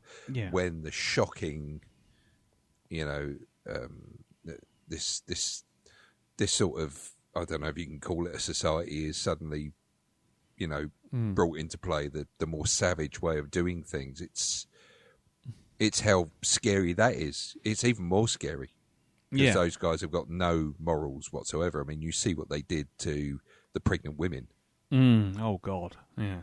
In that, I mean, I personally, it's like walking off to leave them to die like that. I would have thought he would have probably put a bullet in both of them because this is the thing. It's like, or try to rescue them or something. But I mean, what did he call them? He said there are two women in here, but they've been crippled. Yeah, crippled and blind. Yeah. That was what the Mrs. O'Driscoll said, isn't it? Samantha. Yeah. Yeah. I mean, it's I mean, that's kind of the contrast, isn't it? That when they go in, and in fact, when the film starts with the two guys at the beginning, they do that really brutal thing of taking out the sort of what look like the missionaries, don't they? They take those missionaries out at the beginning.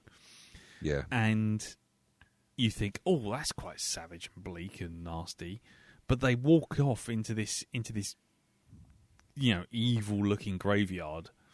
And their arrogance that they are good men and are cultured men and are advanced men, you think, oh, right, okay, so this bunch over here, what they've just done is nothing compared to what they're about to face.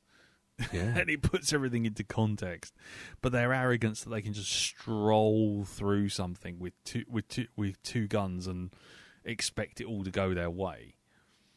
I just thought that was that's a theme that goes right through the whole film. That it's kind of it is all the way through, and you have that with Kurt Russell's Sheriff as well, where he's just blasé and shoots people in the leg, and that seems to be the way that he deals with shit. Now, I don't know if I'm right in thinking this, but you know Arthur, the guy who's always hobbling around. He's hurt his leg, isn't he? We're told that he fell off the roof. Yeah. Is that a story to cover up that the sheriff shot him?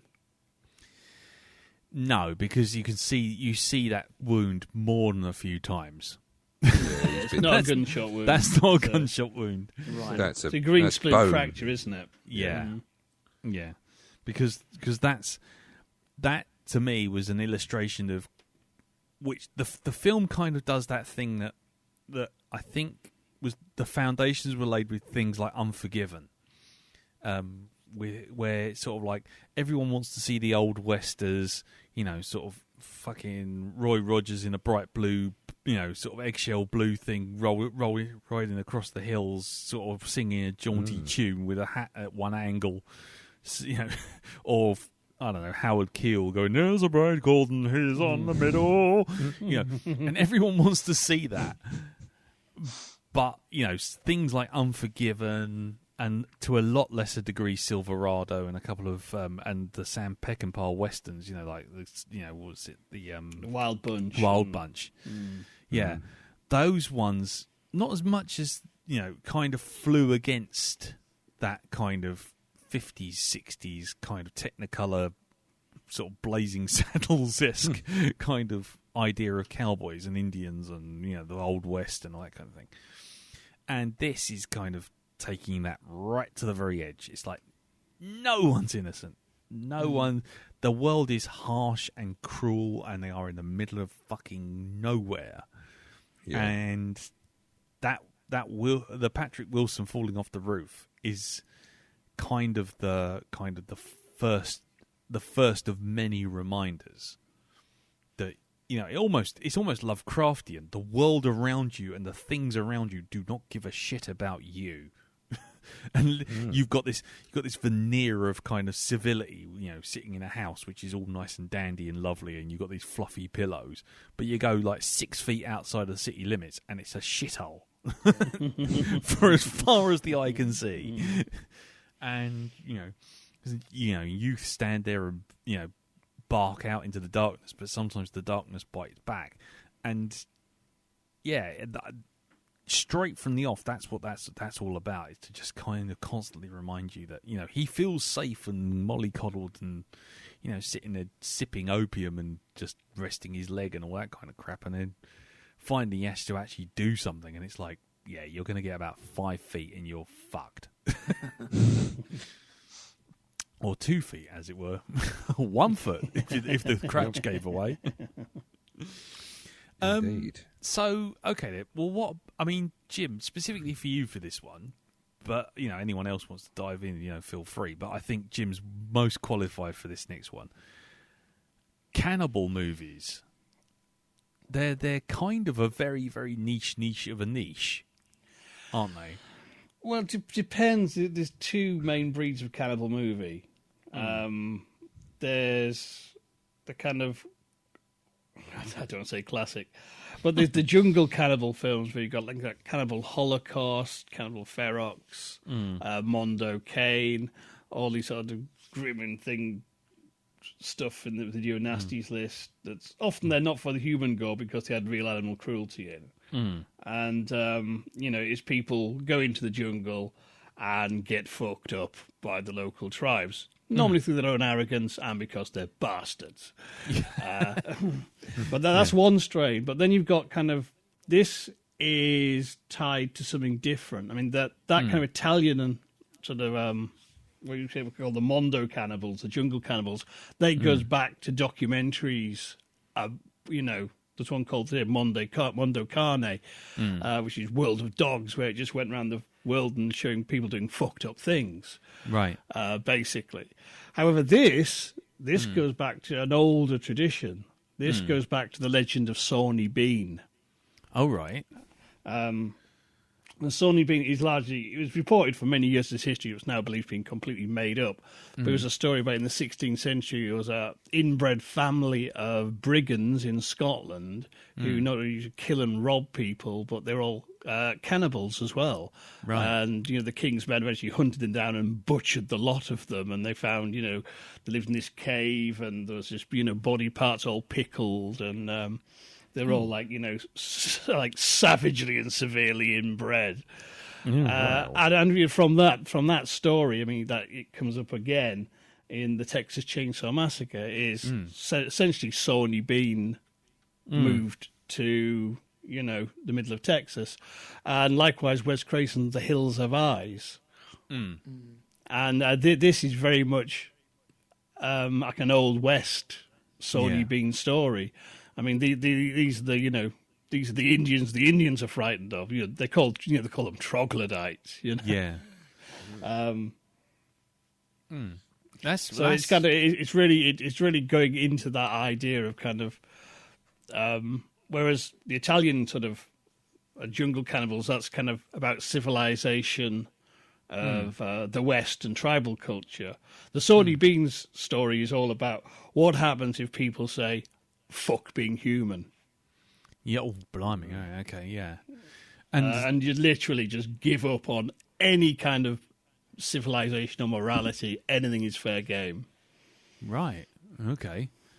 So it almost sounds like that should be a film on itself, to be honest. Yeah, I mean, let's be honest. That if that's that's the sort of thing you just go, right, okay, there you go. There's a ready-made movie right there, isn't it? Pretty much. But okay, well, I knew you'd be the man to pull us up on that. I knew you'd have something for that for sure. So I mean, okay, then. Well, I mean, as an example of cannibal movies, I mean, as you say, I mean, I've only seen one or two, and that was purely out of curiosity that I wish I'd never indulged in. But seriously, that was a hard Sunday, wasn't it? It was a difficult fap, I'll be honest with you. But anyway, but the I mean, where do you think this sort of film ranks in that sort of range? So I put it very high because it has a realism to it. I mean, I like Chainsaw Massacre, I like Hills of Eyes. Whereas this, I think, just has something of its own flavour. It's more than those movies just in Stetsons. Because it's set in the Old West, and it makes a point, as we've said, of showing you kind of the reality of frontier life, that you are in the middle of nowhere.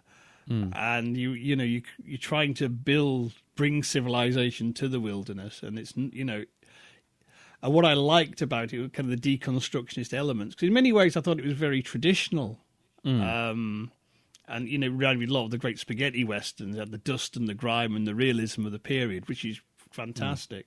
But I particularly like is that long journey of, so often in westerns, literally there's, get a posse together and the town's suddenly full of able-bodied men who are all marksmen, and they literally ride around the corner and wipe out the the bandits, the Indians, or whoever.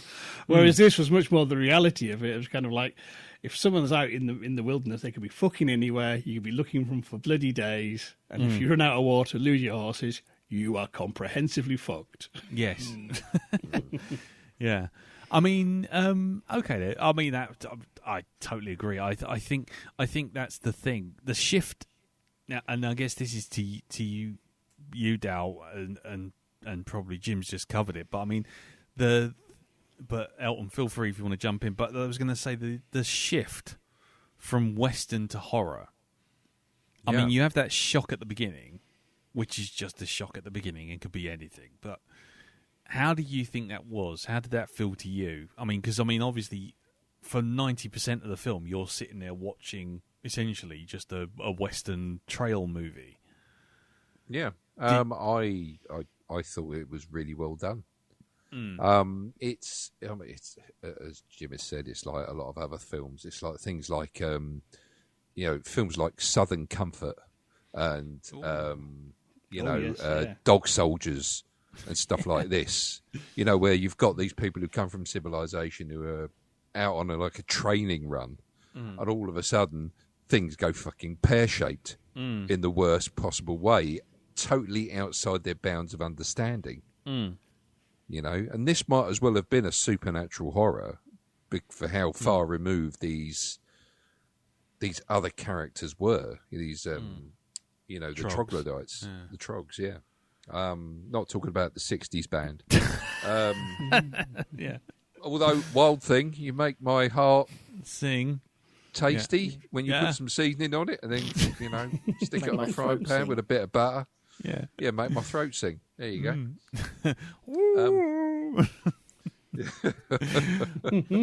Yeah.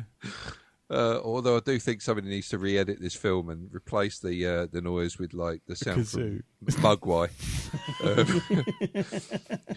or an off-key trumpet. Exactly. Yeah. Fucking clown nose.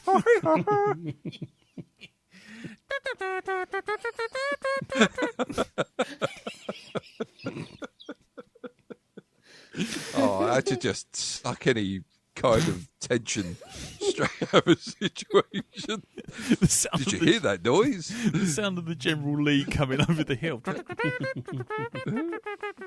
Or the sound of a shonky ice cream van, Did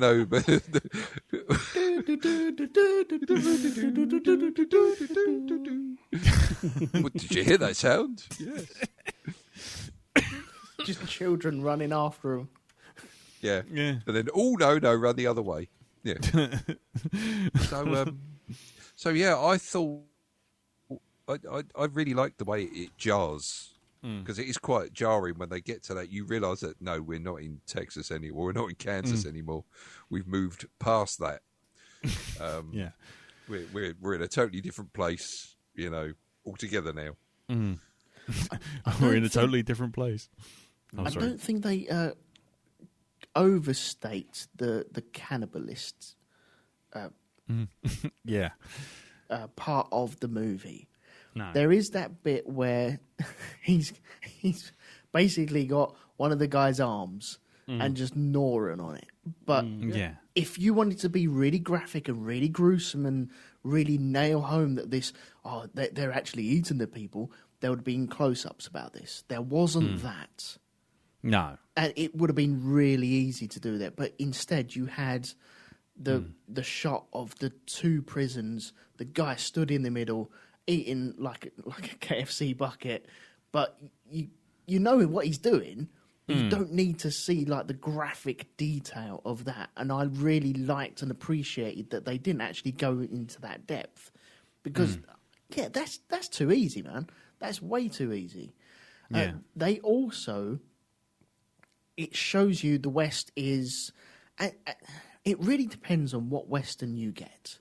You could have a John Wayne where people get shot and there's no blood or anything like that, or you can have something like this where one of the first moments you see is someone slitting their throat and cracking, and it sounds like cabbage just breaking away. And God, that is dark and grim. Yeah. And you're thrown into that, and you kind of know that's what it was like. They were really just fucking up anyone. There were no laws, or if there were laws, then you got hung, or hanged. I always get them confused. Hanged, wasn't it? But the repercussions, you're more likely to get away and live for a little while before you actually got caught. And if you could have like the dark side of that, and that's what they tended to show you. They showed you immediately. You knew that this wasn't going to be like the tumbleweeds going across the road, all the cliche stuff. It was right in your face immediately. You are going to be seeing some graphic stuff straight off the bat and all the way throughout. Yeah.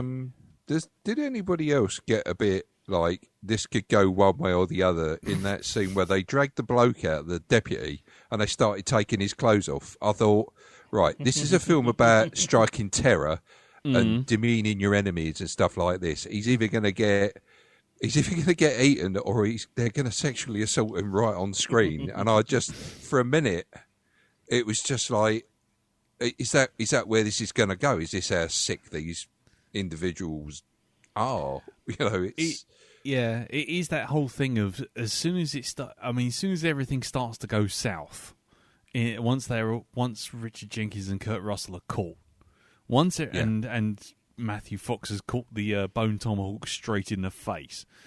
Once it goes like that, you're like, oh, the wheels have come off.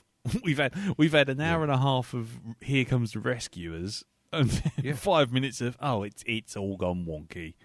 And the bit with the savage gets shot, and then the axe comes out of his hand and slices off Matthew Fox's hand, just by pure chance. Yeah. That kind of shit. It's like, oh, yeah, definitely. Fuck. I mean, that's the worst. That's the worst bit. The violence when it comes is so sudden. That the shock is almost the same. You almost experience the same sort of shock as the characters themselves at what's going on. The first time we watched it, the Matthew Fox's hand coming off was one of those things where I kind of went, "What just happened?" Yeah, what the I fuck did. just I had to happened? rewind it and watch it again to actually understand where that had come off. Yeah, it was it's only when they're pulling him away to sort of get him into safety by the bush that you notice his hands down by Kurt Russell's foot. It's like, it's like, how the fuck did that happen? And then it's because the old guy tried to stop the trog. It's the offset of that is totally by chance, not his fault at all. The bloke just, he's going in for a swing and the swing falls short and he lets go of the axe well before it and it lands exactly where the hand is and it's or the wrist. And it's like, man. I mean, okay. I guess we probably got to get to the Trogs at some point, but before we get to them, I mean, I was going to say the one thing Elton brought up, and how does everyone else feel about this? But I have to say the sound work on this film was something else. I mean, usually, and Jim, feel free to jump in on this, but all those kind of Italian sort of cannibalistic horror movies, all those kind of things, all the sound effects when something nasty's happening are all wet. It's like someone's dropped their hands into a bowl of Jell-O, or playing with silly putty, and it's all going squelches like that. Whereas all of this stuff, and anyone wants to sort of agree or not, or come up with another analogy, but it sounded dry. Everything sounded like it was kind of really it was all being dry and scraped and that goes with the territory they're in, doesn't it? It totally fits with the area they're in, and it, like I said earlier on, with Kurt Russell shooting everyone in the leg, because that's how he deals with stuff, because he can get that repaired. Out there in the bush where things are very dry, if you cut your hand off, or if you get shot in the leg, or if you get some damage done to you, that's it. There's no starting over. There's no going back to where your finger is in the page. You can't go back there. It's not like that. But the actual sound effects itself, I think you're right. It does sound very dry. There's no wet moisture or anything like that. Everything is arid. They are parched. Yeah, when he gets scalped, it sounds like someone's tearing a lettuce apart. Yeah, it doesn't sound probably squidgy. were, to be honest. Yeah, they probably were. But it's as you say, and it's not the sound you expect, is it? You're kind of expecting a wet, squishy, blobby sound. It doesn't sound squidgy. It sounds more like someone's breaking a baguette. Yeah, that's it. Well, the thing is, with this movie, what struck me is with the violence thing that really tried to avoid. They wanted to be graphic, but they didn't want to do it in the typical gore way, and that. In fact, I think it's very interesting what you hear and what you see. In most cases, is pretty much almost point of view. Yeah, you only see the detail that they in the cells can see and hear what they would hear. So you don't get the full on and a massive close up. Yeah, because and I think it becomes more immersive because quite subtly they're putting you in the situation. And I mean the visuals are one thing, but when it comes to effects, it's sound effects that sell things. Yeah. It's how they sound sells you on the reality. I mean, the classic example is, and you've seen it millions of times, but, someone's being menaced with someone with a sword or an axe, and they'll always ding the axe on something so you hear it's metal and you can hear the weight, and then they take a swing at it. And then you believe that axe is real, where it's really just rubber, off. And they do the same thing here, I think, with the gore sound effects. If they had the usual kind of squelchy effects, you just go, oh, yes, this sounds like a horror movie. And I think they did a really good job with the sound to create actually something that was, for want of a better word, ambient sound effects. You know what I mean? It's like how you would hear it if you were there, not how you would hear it in a movie soundtrack. Yeah.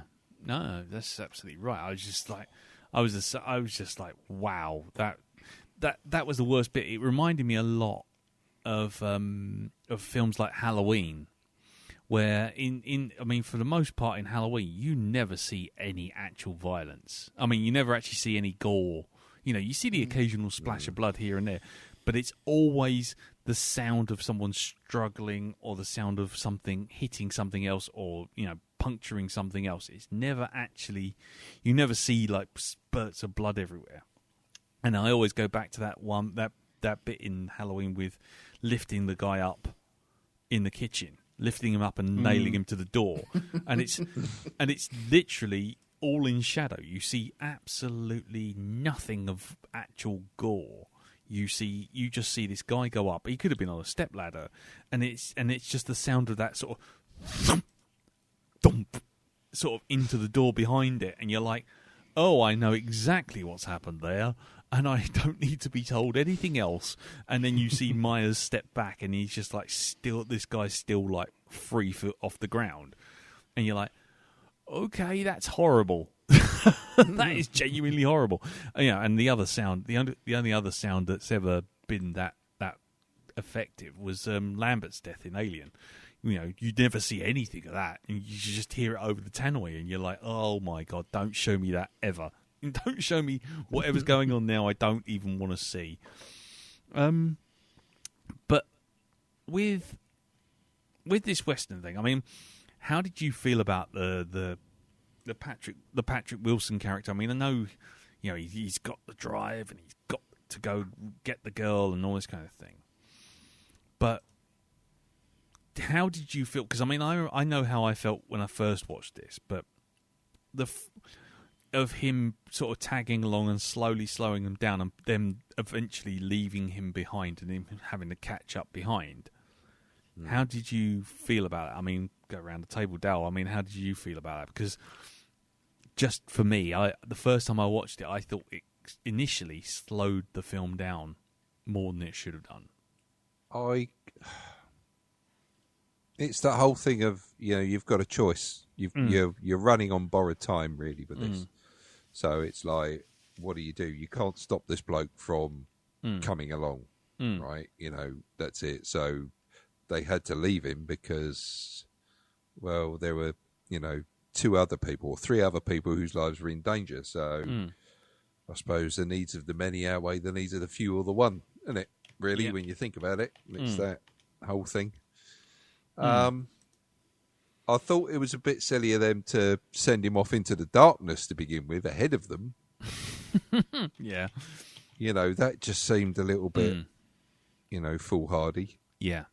I mean, you've been shown that there are people out there who will wander the plains and murder easy targets like people who were sleeping and stuff. And, he was the easiest target of the lot, really, when you think about it. Except for when it came to the end, and then he kind of used his brain to get round the situation. I don't know, maybe it's an engineer's way of thinking that he applied to this situation.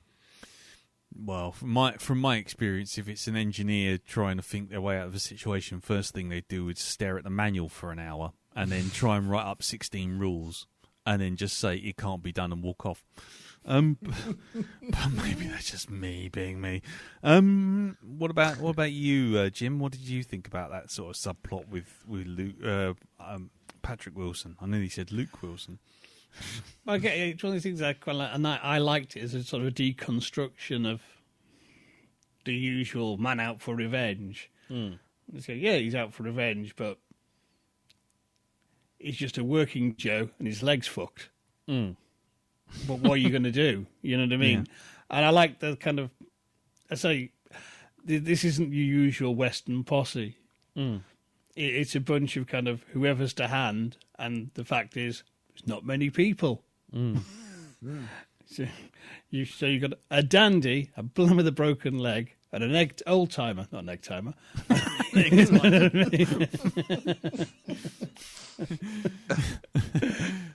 Yeah, but I like that kind of. It struck me at the time. Kind of, this is kind of like what it was like. You know what I mean? It's not bloody. Like the old Technicolor westerns, and the cavalry ain't coming over the hill.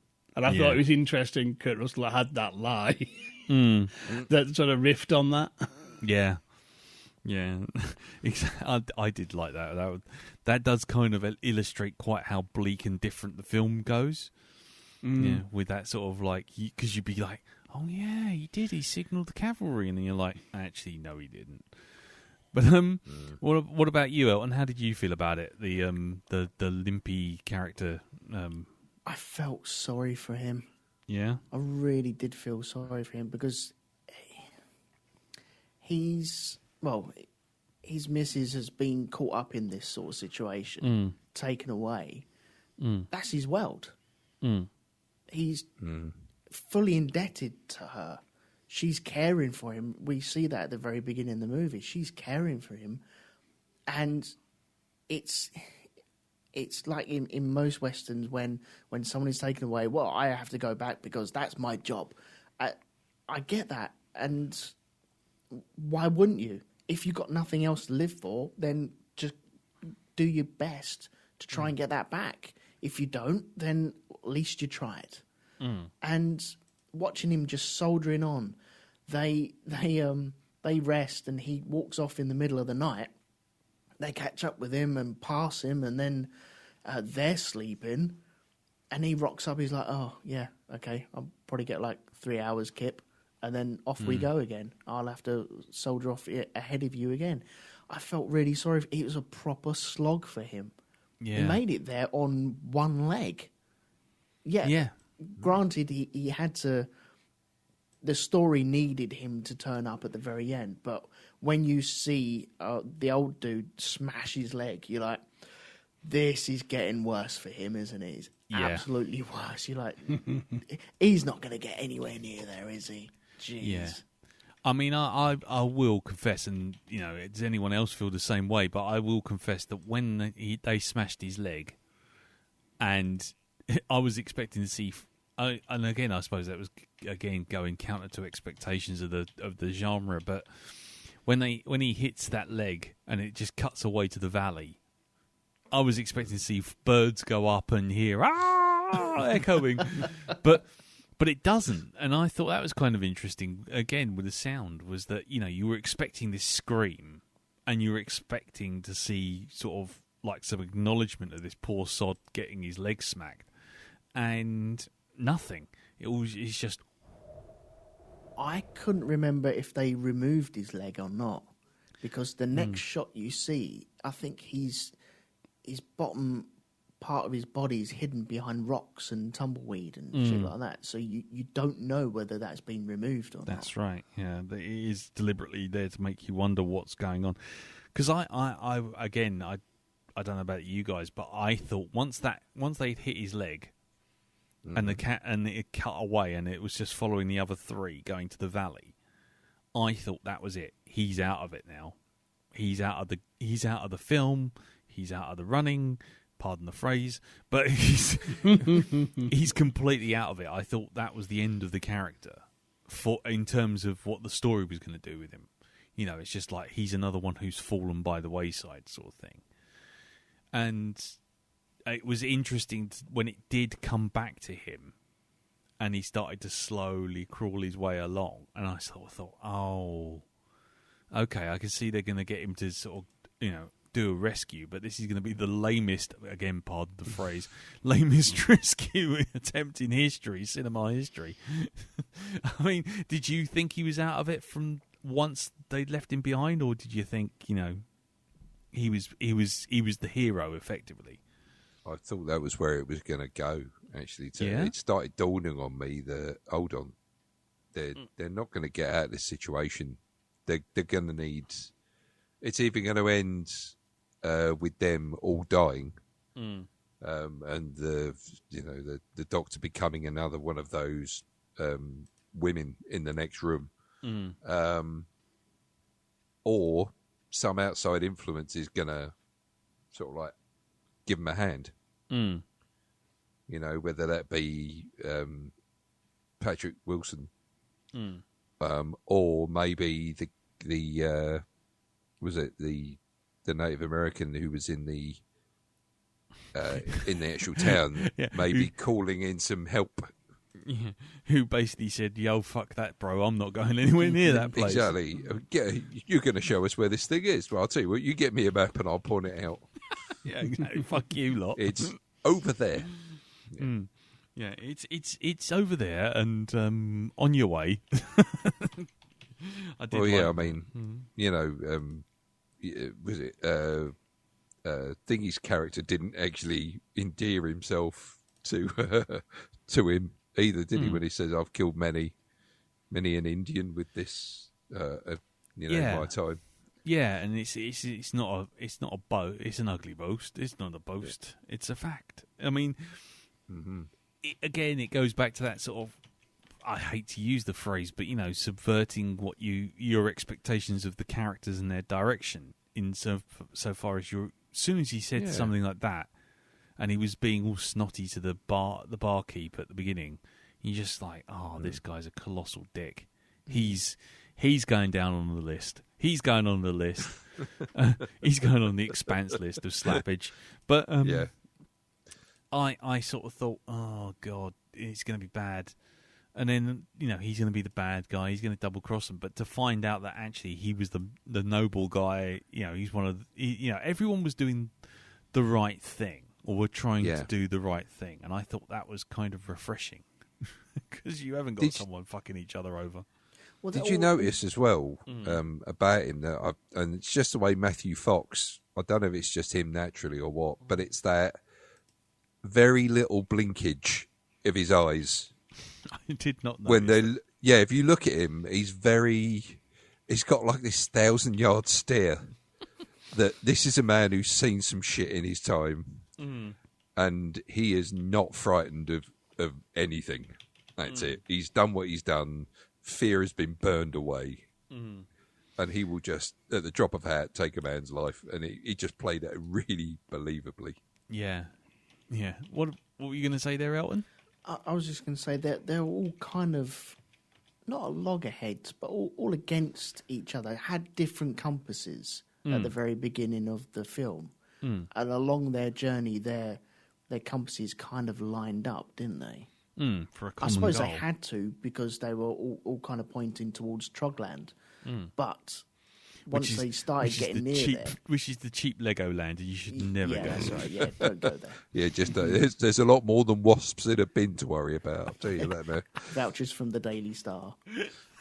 Trogland, £1, £1 and 7 vouchers. Yeah, Trogland. It's a pain in the bollocks. Hold on, here come the Trogs. Hold on, here they come.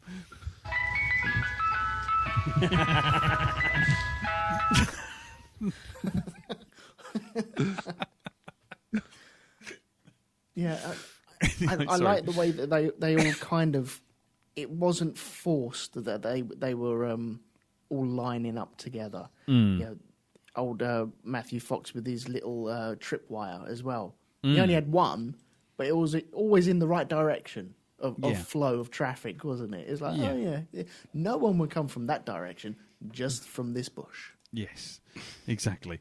And the suddenly like 3 o'clock or silly o'clock in the morning, and then all of a sudden it's just like you hear it jingle, and he just sits bolt upright and just shoots. I will outdraw all of you.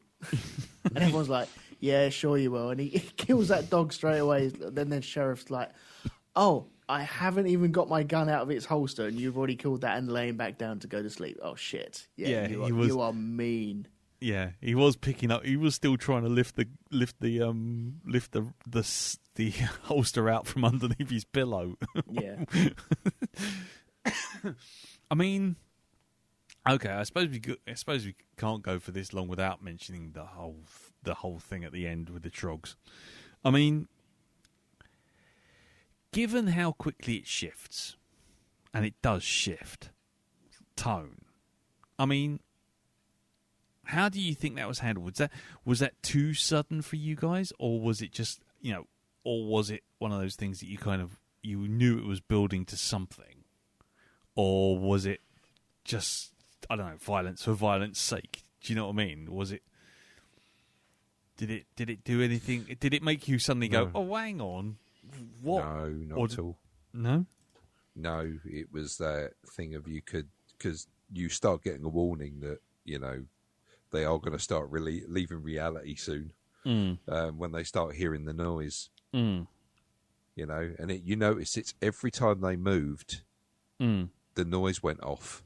Yeah. So it's like they're being watched all the time. As Kurt Russell rightly pointed out, guns drawn, let them see our weapons. Yeah. Get them out now. I don't think it did just suddenly creep up on you like that. It started building. They put the timer on around about 20 minutes before the end of the film. Yeah. And it's like, right, this is it, mate. You're, buckle in. You're about to go on a bit of a fucking ride with this one. Yeah. I didn't feel it was a very, like a left turn. Like, what's George Clooney and From Quentin Dusk Till Dawn. Tarantino. Yeah, it's not a left turn like that, is it? No. This was a gradual build up. Okay, right, we're getting to know our characters. We're slowly building up to something. We know we're going somewhere. We're told that they're bad and mean and stuff like that, and we've seen it in the very briefest of moments at the very beginning of the movie. So we know that that's going to come around again. But what we're expecting, I don't know. As ultra violent, but it was very quick violence as well. And how sharp were all them bones and their pointy sticks and stuff like that? They were incredibly sharp. He cut half his foot off at one point, man. Yeah, lopped all his toes off in a single swing. Yeah. I suppose they've got to be that sharp, haven't they? I'm guessing so. Yeah, but I think the tone was set well. It wasn't too much of a jarring situation where you're like, hang on a minute. Yeah, I didn't sign up for this and I wasn't expecting this, because sometimes that can be a bit too much. Yeah. Whereas this, you knew it wasn't quite right and it settled down as much as you thought it would be, and you knew there was something coming. But when it did, it felt correct. it didn't feel over the top. It didn't feel too left field. Yeah. It felt, this is what we were building up to, and it felt comfortable. Cool. And what about you, Jim? Did you feel the same way, or? Well, I think he said it stalled out quite early on, and just, I say, it's not like a turn into, say, Dusk Till Dawn sort of territory, where it's kind of in one move they're into a different sort of movie at all. I think this was sort of set up and played for from the start. I mean, the burial ground they go through, that's almost like a nod to Pet Sematary, the 80s version. Yeah. It's a very similar layout. And, it's just, I think it just builds it up, and, it is kind of, I think it always stays believable. And the idea of the Trogs is introduced quite early on. Well, first you see them, but then, you actually have someone, the First Nations guy saying, look, these people are out there, and they're not us, actually, before you get any ideas. Yeah. Yeah.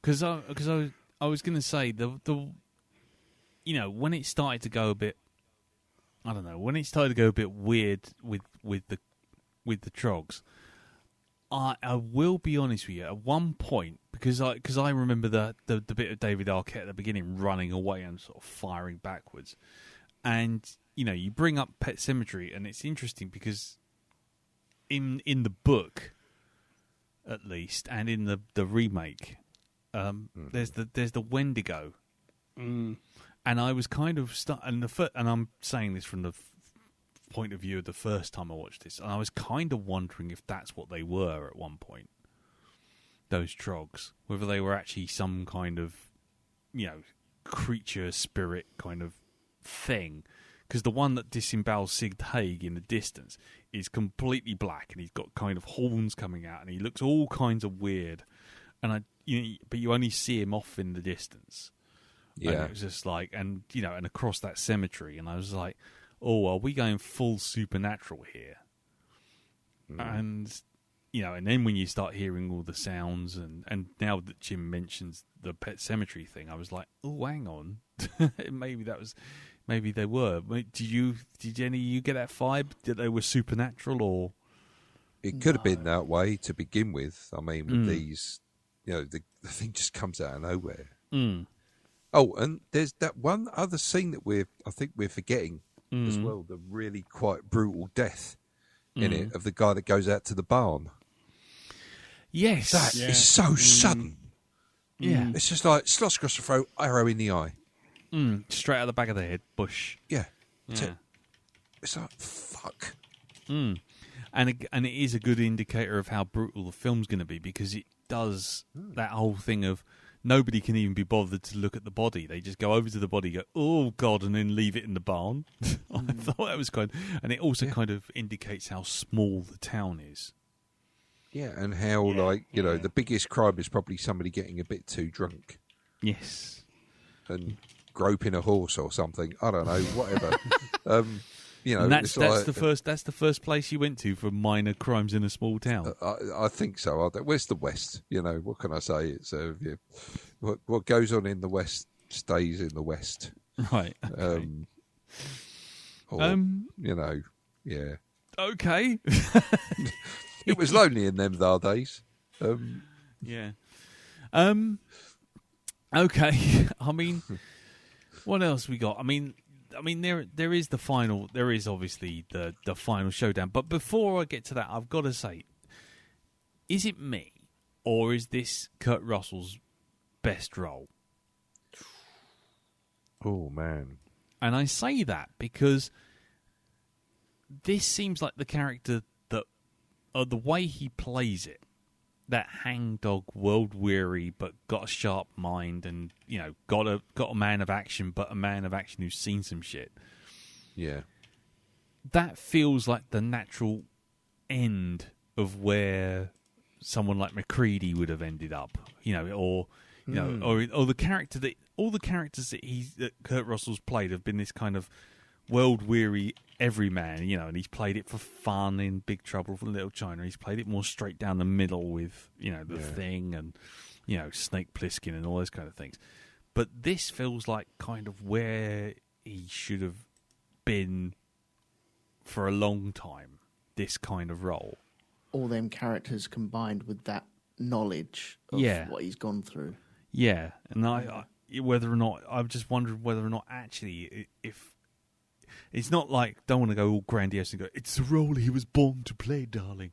But it's like the role that I don't think I could see anyone else playing that role. Do you know what I mean? Yeah. You could, I don't know, you could stick a mid-80s Harrison Ford in the sort of Big Trouble in Little China sort of guy, Pork Chop Express. But you could stick, I don't know, a kind of gruff. It's like pick any gruff action hero from the mid '80s and stick him in McCready sort of thing. But it feels like Kurt Russell was kind of evolving towards this character. He does suit it very, very well. He does, and that's. Like I say, I just wondered if anyone agreed or any other thoughts on Russell playing his part or anything. No, I think he played it very well. I think he's a versatile actor. He can do the Snake Plissken thing. He can do Ego as well from Guardians of the Galaxy 2 when he plays Ego in that. I mean, that to me is just like that's a typical sort of Kurt Russell thing. Yeah. Well, it's like the way he plays Santa Claus in the Netflix one. I liked him in that as well. I haven't seen that. It's a silly film, but I just I could forgive it because it's just like it's a really good little Christmas movie. It's just him. He's like Santa with a bit of a hey, look at me. I hate it when they portray me as fat and stuff like this. Look at me. Do I look fat to you? It's that, and he's like one of the coolest Santas there's ever been. So he's very good in that role, and it's there are shades of that sort of. I don't know. It's like an amalgamation of that. It's got bits of, you got your little bit of the Snake Plissken-y sort of thing in there, but it's a good-humoured humour being. It's not a mindless killing machine or a bit of a one-dimensional character. He's got a wife. He goes home. He's like, at the end of the day, that's it. He's leaving it to the deputy. He's fucking off home. Yeah, he's off to have his fish fingers and chips. That's it. I'm done. I'm out of here. I'm going to get me a copy of the newspaper, my slippers on. Yeah. Yeah. Oh, actually, that reminds me. I mean, the dialogue. Yeah. The dialogue seemed to me to be kind of weirdly on point for the era in places, and then other times it seemed to go right up to date with the way that they phrased certain things. Was that just me overthinking it? But phrases like with the with Kurt Russell doing the sort of like, "Why are you in my breakfast?" As the bloke walks in through the door and that kind of thing. And it was all kind of very very snappy dialogue, which felt very modern. But then every now and again, it would be like you get this really kind of theatrical sort of Victoriana kind of sort of stuff of, I will ensure that this has value. And it's like, you make sure you do that, and I'm like, wow, okay, dialogue, pick a lane. Are we in the good day to you, ma'am, and I'll say good day to you, sir. Well, Matthew Fox's character was particularly like that. Yeah, he was very deliberate about the way he spoke, very precise. It's that sort of trying to be upper class. Speaking, the words are upper class, but his manner and his accent are quite the opposite. Yeah, exactly. So, I mean, I just have to wonder which side of the Civil War he was actually on, as well. Was he the Blues or the Greys? I think we could probably take a guess. I think so too. Yeah. I get confused with all that stuff. Ah, right. I mean, yeah. I mean, I thought the dialogue was kind of interesting with that sort of 1 minute it's kind of homespun homily kind of, you've been squirting lemon juice in my eye since I walked in this here bar, and then 5 minutes later it's like, who the fuck are you, sort of thing, and it's like, don't quite sit where I think. In 1 minute they're sort of, howdy there, ma'am, isn't it a lovely day? And the next minute it's like, fuck you. Just felt like kind of like, broke my fucking leg. Yeah, go fuck my toes, says Tusk as he falls over onto the fire. Okay. My fucking foot. I didn't really notice on the dialogue. I must be honest. I suppose there were little bits where you're like, ooh, that's got points on it. But overall, I think it works all right for me. Okay, that's fair enough. Like I say, it was just every now and again, and I think it's only because I've watched it like 3 times, so I can sit there and go, oh yeah, I spot that. Go on. What was everyone's? If you could all pull out one moment where you went, ooh. I think we all know what that's going to be. Oh, go on. Come on. Well, I forgot about that. No. Okay, well, I will give you mine. Okay, go on then. Because this is the second watching. The first watching, I understand that bit. Second watch, it's where they split the sheriff's tummy. Yeah. And it looks so, oh my goodness, that looks incredible. And then shoving that hot tumbler type thing in there, you're like, and you can hear it bubbling and burning. And sizzling. Oh my God, that smells like roast pork. That's amazing. But that had me wincing. That was like, oh my God, get that fucking out of there. And he grabs it. He can't even grab it and pull it out. It's like, because it's stuck. And it's too fucking hot. Yeah. Yep. Yeah. Yeah, there are moments like full of wince moments. I mean, okay, I'll let the other guys say their bit, but I think somewhere along the line we're all going to cross over on that one point. Aren't we really? Jim? Yeah. Well, aside from the obvious brutality, there was a few just involving Patrick Wilson's leg. Oh God, yeah. Yes. Good Lord. Is that just I mean, it's not particularly gory, but the cleaning the wound.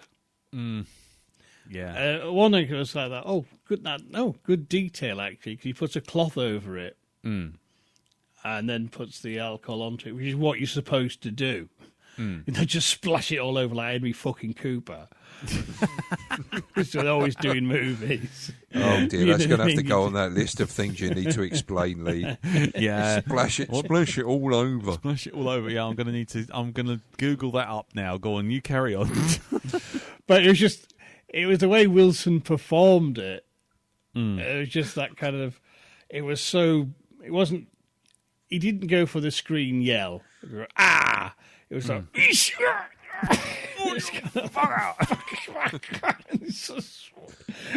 Inarticulate swearing I particularly liked. And you know it's really good. Oh, sorry. Yeah, that's right. Yeah, trying to There's apologise. nobody there. God,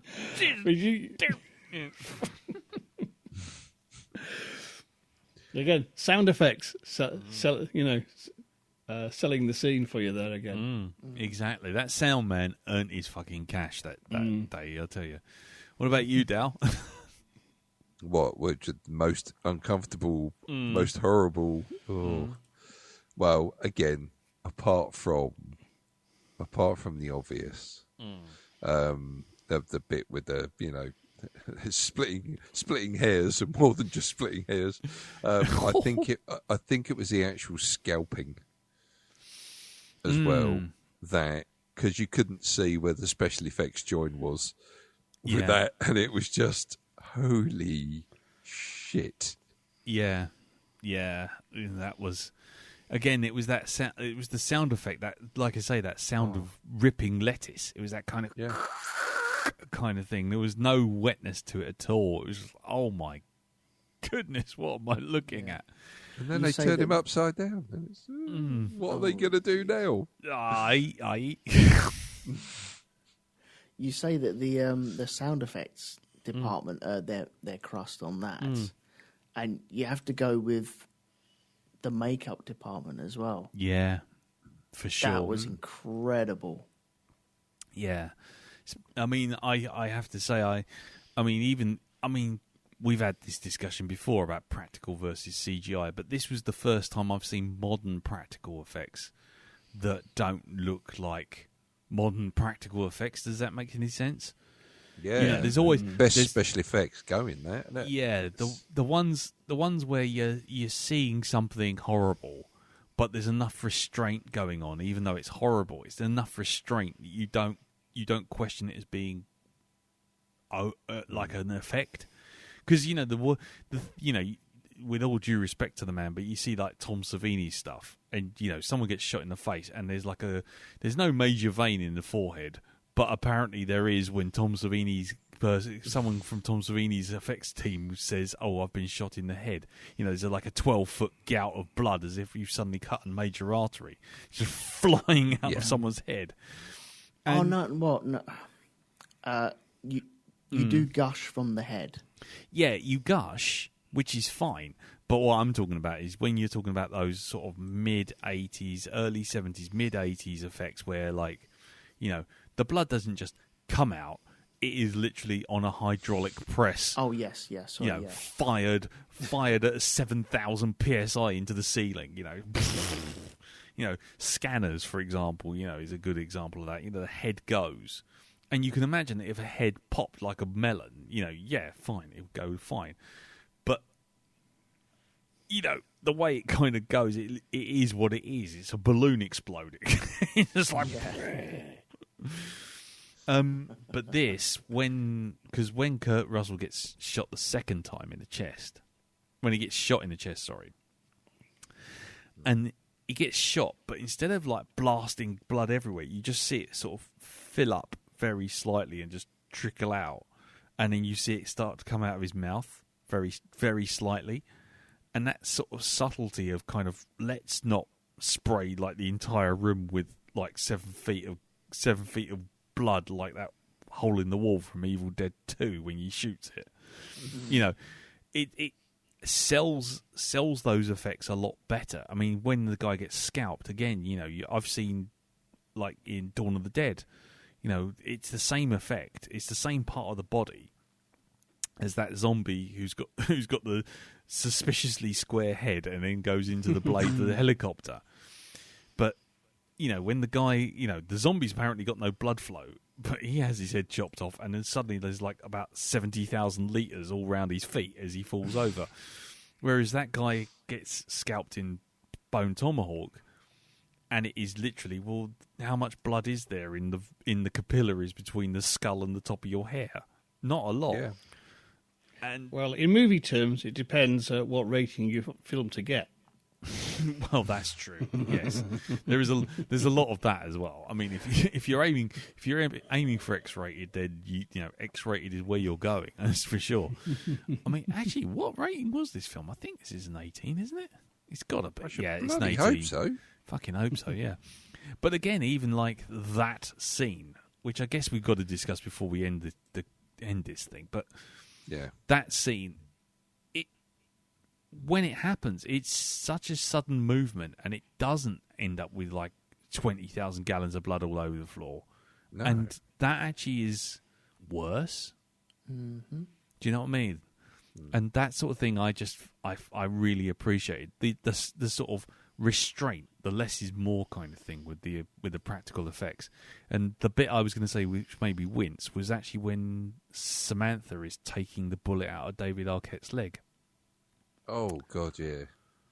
And it was just like, there she is, again, there's not gouts of blood flying everywhere, but she's sitting there with like a pair of tongs, basically, trying to dig this thing out of his leg. And it's just like, again, the sound effect guy is doing his best with a watermelon and a spoon, I think. And you're just sitting there going, "Oh my God, no!"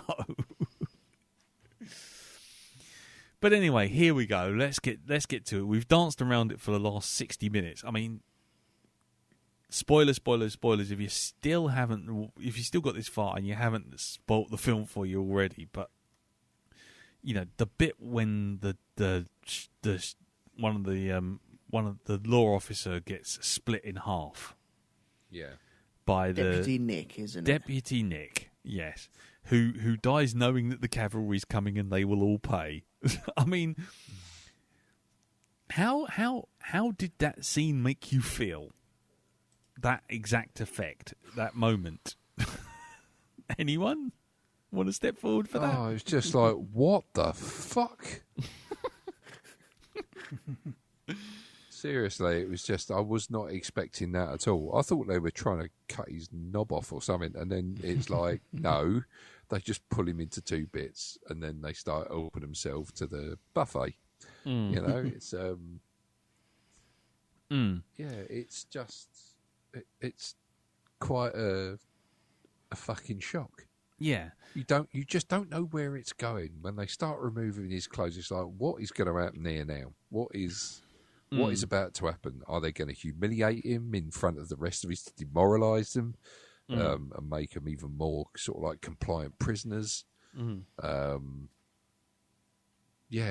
It's you just don't know what they're going to do next, and then they straight up murder him, which was, I thought, that considering what happened to him, I thought he got off lightly compared to the fact they could have just kept him alive and just tortured him, just got chopped off off lightly. his leg. You make it He died. That's the thing, right? They didn't just chop his leg off and then chuck him back in the prison and just go off and eat while he kind of slowly bled to death. He didn't like do that. He didn't like remove bits of him, keep him fresh. That sort of thing. You're making it sound like that guy hanging up in the cell in Life of Brian. Oh, you'll probably get crucifixion. What? First offence? Crucifixion is first offence. Oh, I say, nail him up. I say, best thing the Romans ever done. Oh, Jesus! Wonderful people, the Romans. Terrific. Yeah. What about you, Jim? I mean, that's the first time you've seen it. So, how did that scene hit you? Quite hard. I wasn't expecting that, and it was kind of like, oh my God. When they flipped him over, it's kind of, I know what's happening here. Classic butchering. Split the animal in half. It's like, oh no, oh God. Yeah. Well, they started undressing him and thinking, oh, this is it. Yeah, this is not going well. Look at these guys. Yeah. I'm guessing they don't have a kitchen. He's not going to be dragged off, and you're going to see this off screen. Yeah.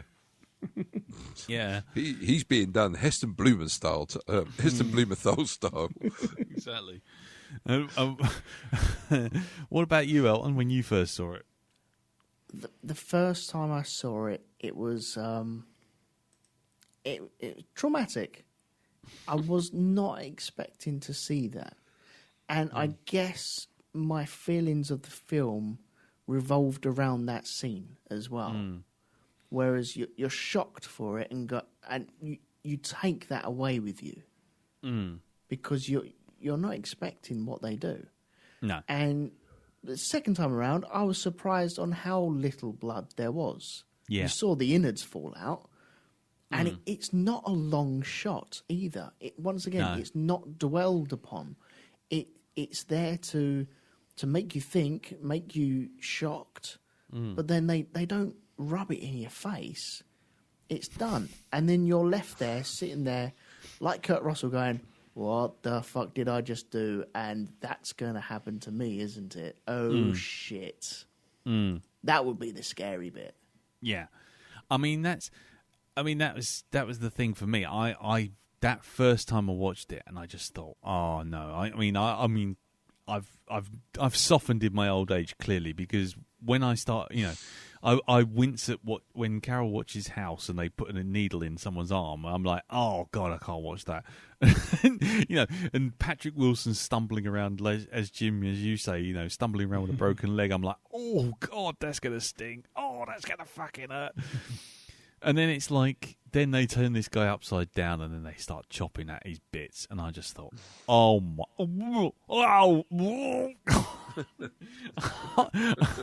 I thought, this is how far I've fallen. And then they open him like a packet of crisps. You're like, oh shit. It's like when you pull the packet and the crisps go straight up in the air, don't they? Oh fuck, I've over pulled it. But I've opened it upside down. Oh shit. Oh, shut up. Fucking open the packet upside down. Yeah. It's like was it Jack D with Ramesh Ranganathan? Yeah, you're eating your chocolate digestives upside down. What? Well, no, chocolate goes on the top. No, you've got the chocolate on the bottom so it touches your tongue. Really? Yeah. Why is that then? Well, you've clearly opened the packet upside down. Anyway. Sorry, just diverting. But the thing with that scene, watching it a second time and a third time, was kind of like, what was interesting to me this time was that it's all weighted in the tension of turning him upside down, of scalping him, showing that bit. And you're like, oh, how can this get any worse? And it does get worse. But the thing is, as you say, you only see it for a few seconds. And you're like, well, fuck me, that's a shock. But the next time you round, and the third time, you're like, yeah, I know that's coming. That shock has kind of diminished a bit. Yeah. Cool. Okay. Well, any last thoughts before we wrap it up, or? I don't think this film got enough love from the general public. No. It really didn't. I mean, there are a lot worse films out there that get a lot more love. This, though, it deserves more attention. Yeah, I go along with that. I go absolutely along with that. Yeah. Definitely. Okie dokie. Well, if anybody else out there has any thoughts or anything they want to bring up, or if just want to, tell us that they're never eating a ham sandwich ever again, then by all means send in feedback to feedback@blackdogpodcast.com, or do it through the website like Maniac Cop did this week, which is blackdogpodcast.com, and just click on Contact Us. Or you can get us on the Twitter, which is @BlackDogPodcast, surprise, surprise, or put the comment underneath this episode when it appears on the Facebook group, which is facebook.com/groups/The Black Dog Podcast. Right. So, it's time to choose the next movie. It's Elton's choice this week. So, Elton, sir, what's the deal? What's the skinny? Well, the skinny is, I was going to play a game with you. But it's very late. Yes. I have just noticed that myself. Yes. It's very late, so I'm just going to pick one. Okay. And I will play a game with you next time, if that's all right. Mrs. That's fine. Okay, cool. Right, next time is a film that Old Black Dog reviewed many, many moons ago. Many, many moons ago. And I hope you don't mind me choosing this one. No. There's a couple of films I wanted to choose, and they are coming off of Amazon and Netflix. So by the time we get round to watch them, it'll be by the end of the week, and they're gone. So we might not be able to watch them. So screw them losers. Up yours. So next time out, we are doing the original Psycho. Ooh. Okie dokie. It's on Amazon Prime. And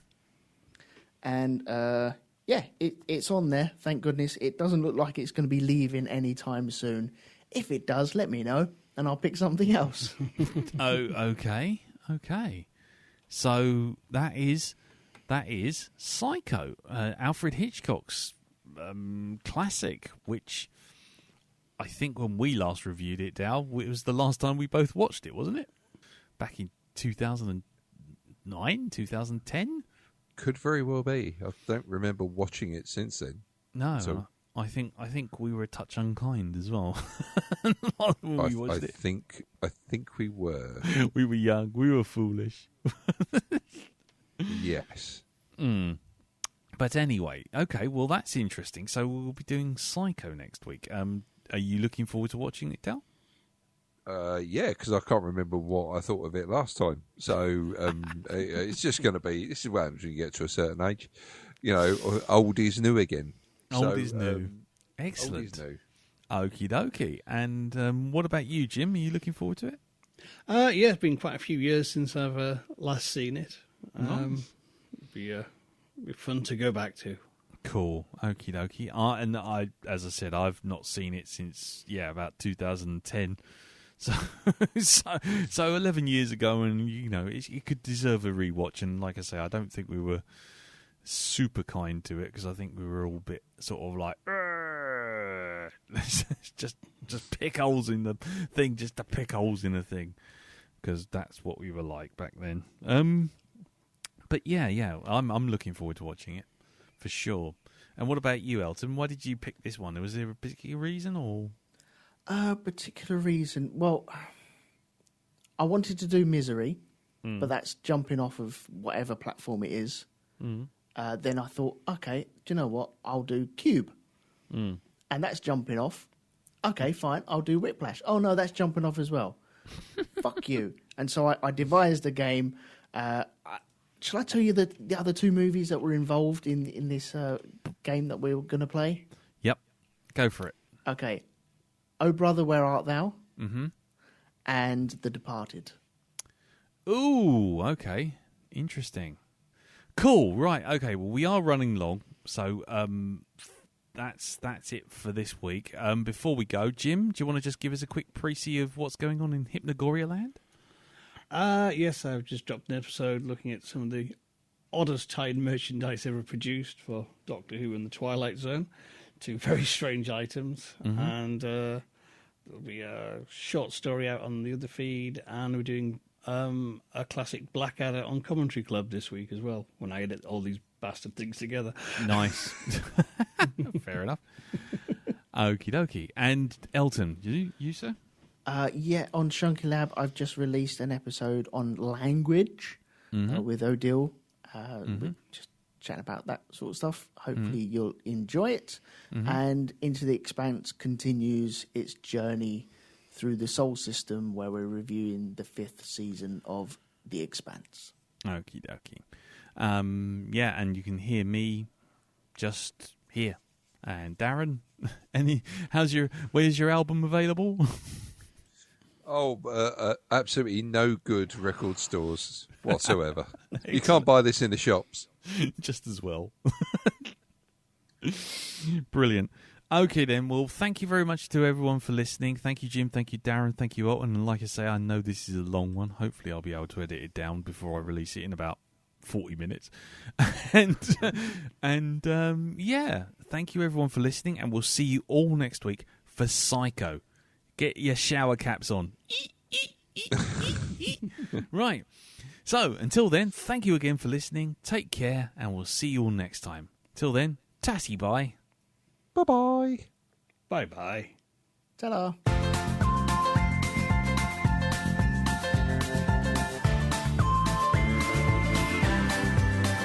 There's a voice that keeps on calling me down the road.